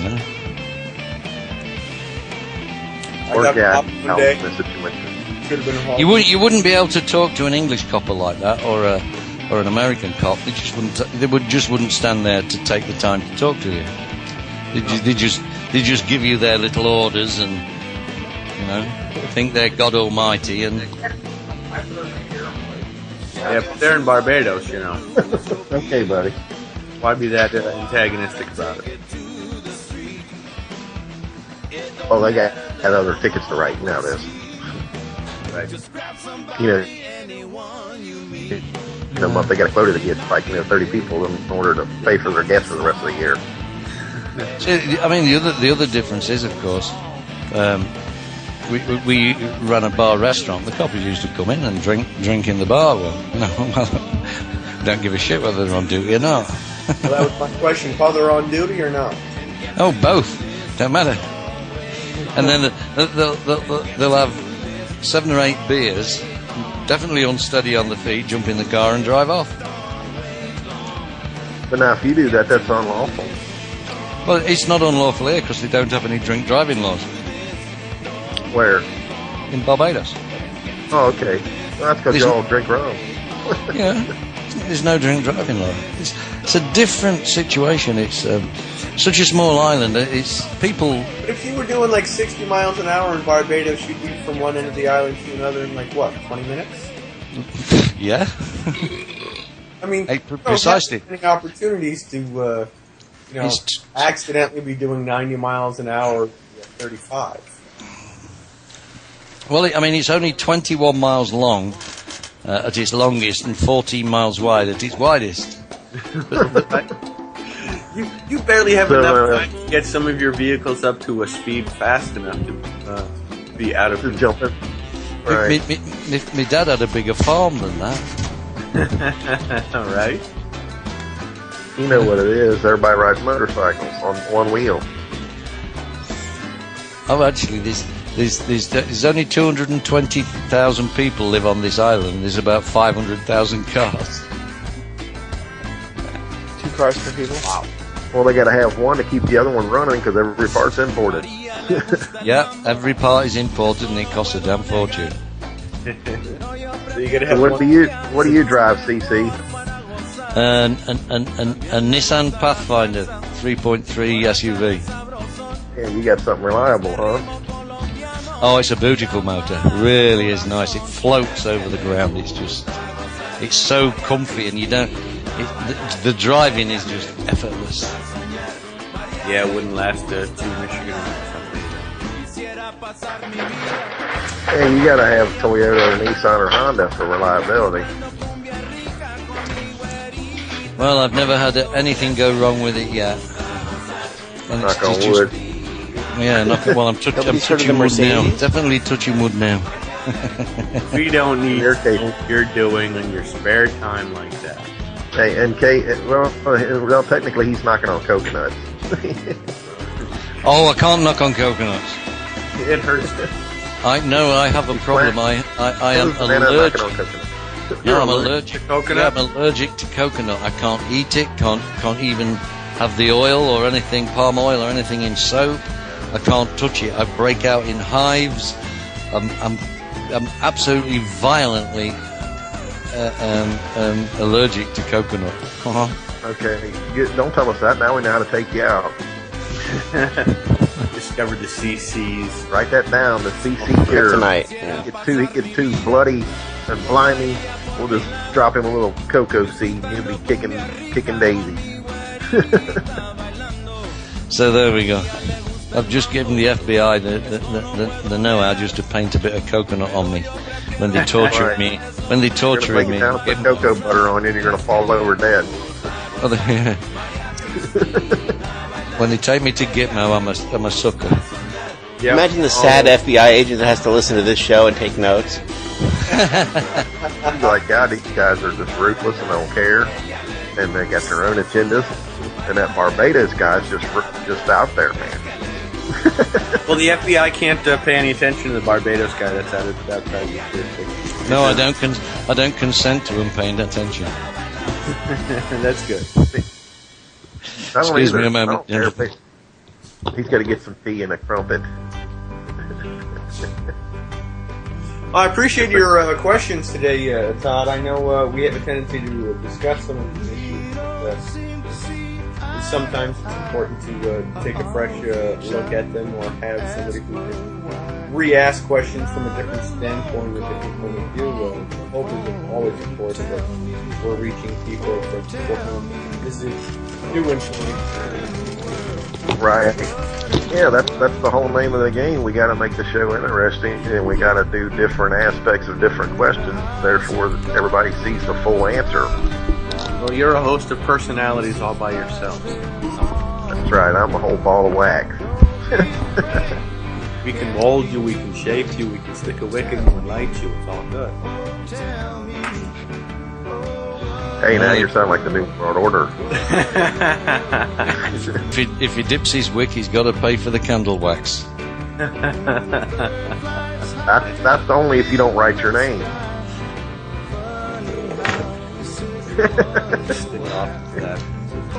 How did you like that? There, yeah. Answer that phone, somebody, quick. Hurry, 911. Lenny decided in our last 6 minutes here we needed to add one more voice onto the show just for the purpose of absolute confusion. How you doing, Crotch Shot? Yeah, you mean after I freaking asked them to patch me in like 30 minutes ago? Good job. I was across the room. I couldn't see the screen. He could have been sleeping. Give him a break. Hey, he's blind in one eye, can't see out the other. Vicious might have been hungry. You never know. Yeah. I gotta feed the cat. In his eye. Couldn't see. Brooklyn, good grief. Yes. Brooklyn. Brooklyn, yes. Brooklyn, New York. Home of the wisecracking 26-year-old. Yeah. No, that's still that's not Saul. Oh, okay, close enough. He's still a Yank. We'll let him slide. Yank what? I'm not yanking nuts. anything. What? He's nuts. No. Contrary to popular belief, I don't like other men's genitalia except my own. I have a love affair with my own genitalia. I have a picture with me and my genitalia together.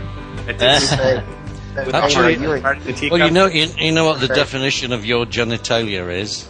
Uh-oh. Get a bad feeling about this. Obama. Well, it's the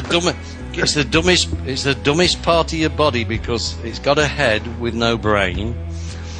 It hangs around with a couple of nuts, and it's just and it lives just around the corner from an arsehole. In the words of Dave Chappelle, I might say racist jokes, but my penis is a humanitarian. I like the one where he says, "I'm Rick James, bitch." Yeah, well. Yeah, well, I mean, but it depends on your point of view. That maybe if you have a different point of view, rape is assault with a friendly weapon. It ain't rape if she blinks twice. Or gags. Hey, or gags. Anyway, don't be acting like you're from Jersey, there, Brooklyn. We should have total respect for this strange species called females. Oh, I thought we were going to New World Order. Respect the strange species called crotchot. Yeah, well, that is that. Hey, I don't know. The strange thing about women is they walk around. They want all the advantages of being a man with none of the accountability or the responsibility. Hey, they're probably why we're time recruiting women into the truth movement. It's hard because they don't want to put in the work. They just want to have a reason to drink and throw their legs up. Yeah. You're hanging out with some of the wrong women, I guess. Yeah, they're cum dumpsters. Yeah, they are. They are. I mean, most of the girls in the truth movement are cum dumpsters. I'm sorry. I mean, they don't want a guy with substance. They just want the head dog in charge. I bet there's a whole bunch of chicks that will try to steal Alex Jones from Violet. You see this strange female species, we call them SDUs. That would be sperm disposal units. No, they're a life support system for a pussy. Anyway, let's get real. I mean, we're not really. Yeah, we've got a minute and 25 seconds left. Lenny's gonna have to cut this piece of the conversation. Lenny's gonna have to cut this piece of the conversation right out of the broadcast. You know. Well, you know how I usually get laid. I've been using the Freeman techniques to get pussy. I've been sending notarized letters demanding, look, because you treated me like an asshole on the date, and I spent this much money. You owe me a BJ, and it's enforced, by the. I'll send you the default judgment tomorrow if you don't. And if you don't like it, you bend her over and shove it with no grease. Yeah. Well, ladies and gentlemen, on that wonderful note, I think we're going to go ahead and wrap up for the day here. You've been listening to American Freeman and the Peanut Gallery. Hey, we have to have comedy the last 10 minutes. You can always find archives of our broadcasts at tinyurl.com/WFS podcast. This has been American Freeman on the World Freeman Radio Network. I'm your host, Don of the Family Perry. With me, as always, has been Maggot, the Caribbean critic, and Efstratios of the Family Morades. We're very, very glad you were all with us. We want to thank our guests today: Clock Shot, Slayer Todd. Louis B. A bloody pleasure. Glad it's been wonderful for all of you all. I now need to go and scrub my skin out with steel wool to get the last half hour off. Is that good? The Vernacular Freeman show is about to sign off. Does anyone have anything else to add? All right, I'm your responsible party of Stratios Constantine Braze. I'm going to sign us off here. Hold on a second. Find the button here somewhere.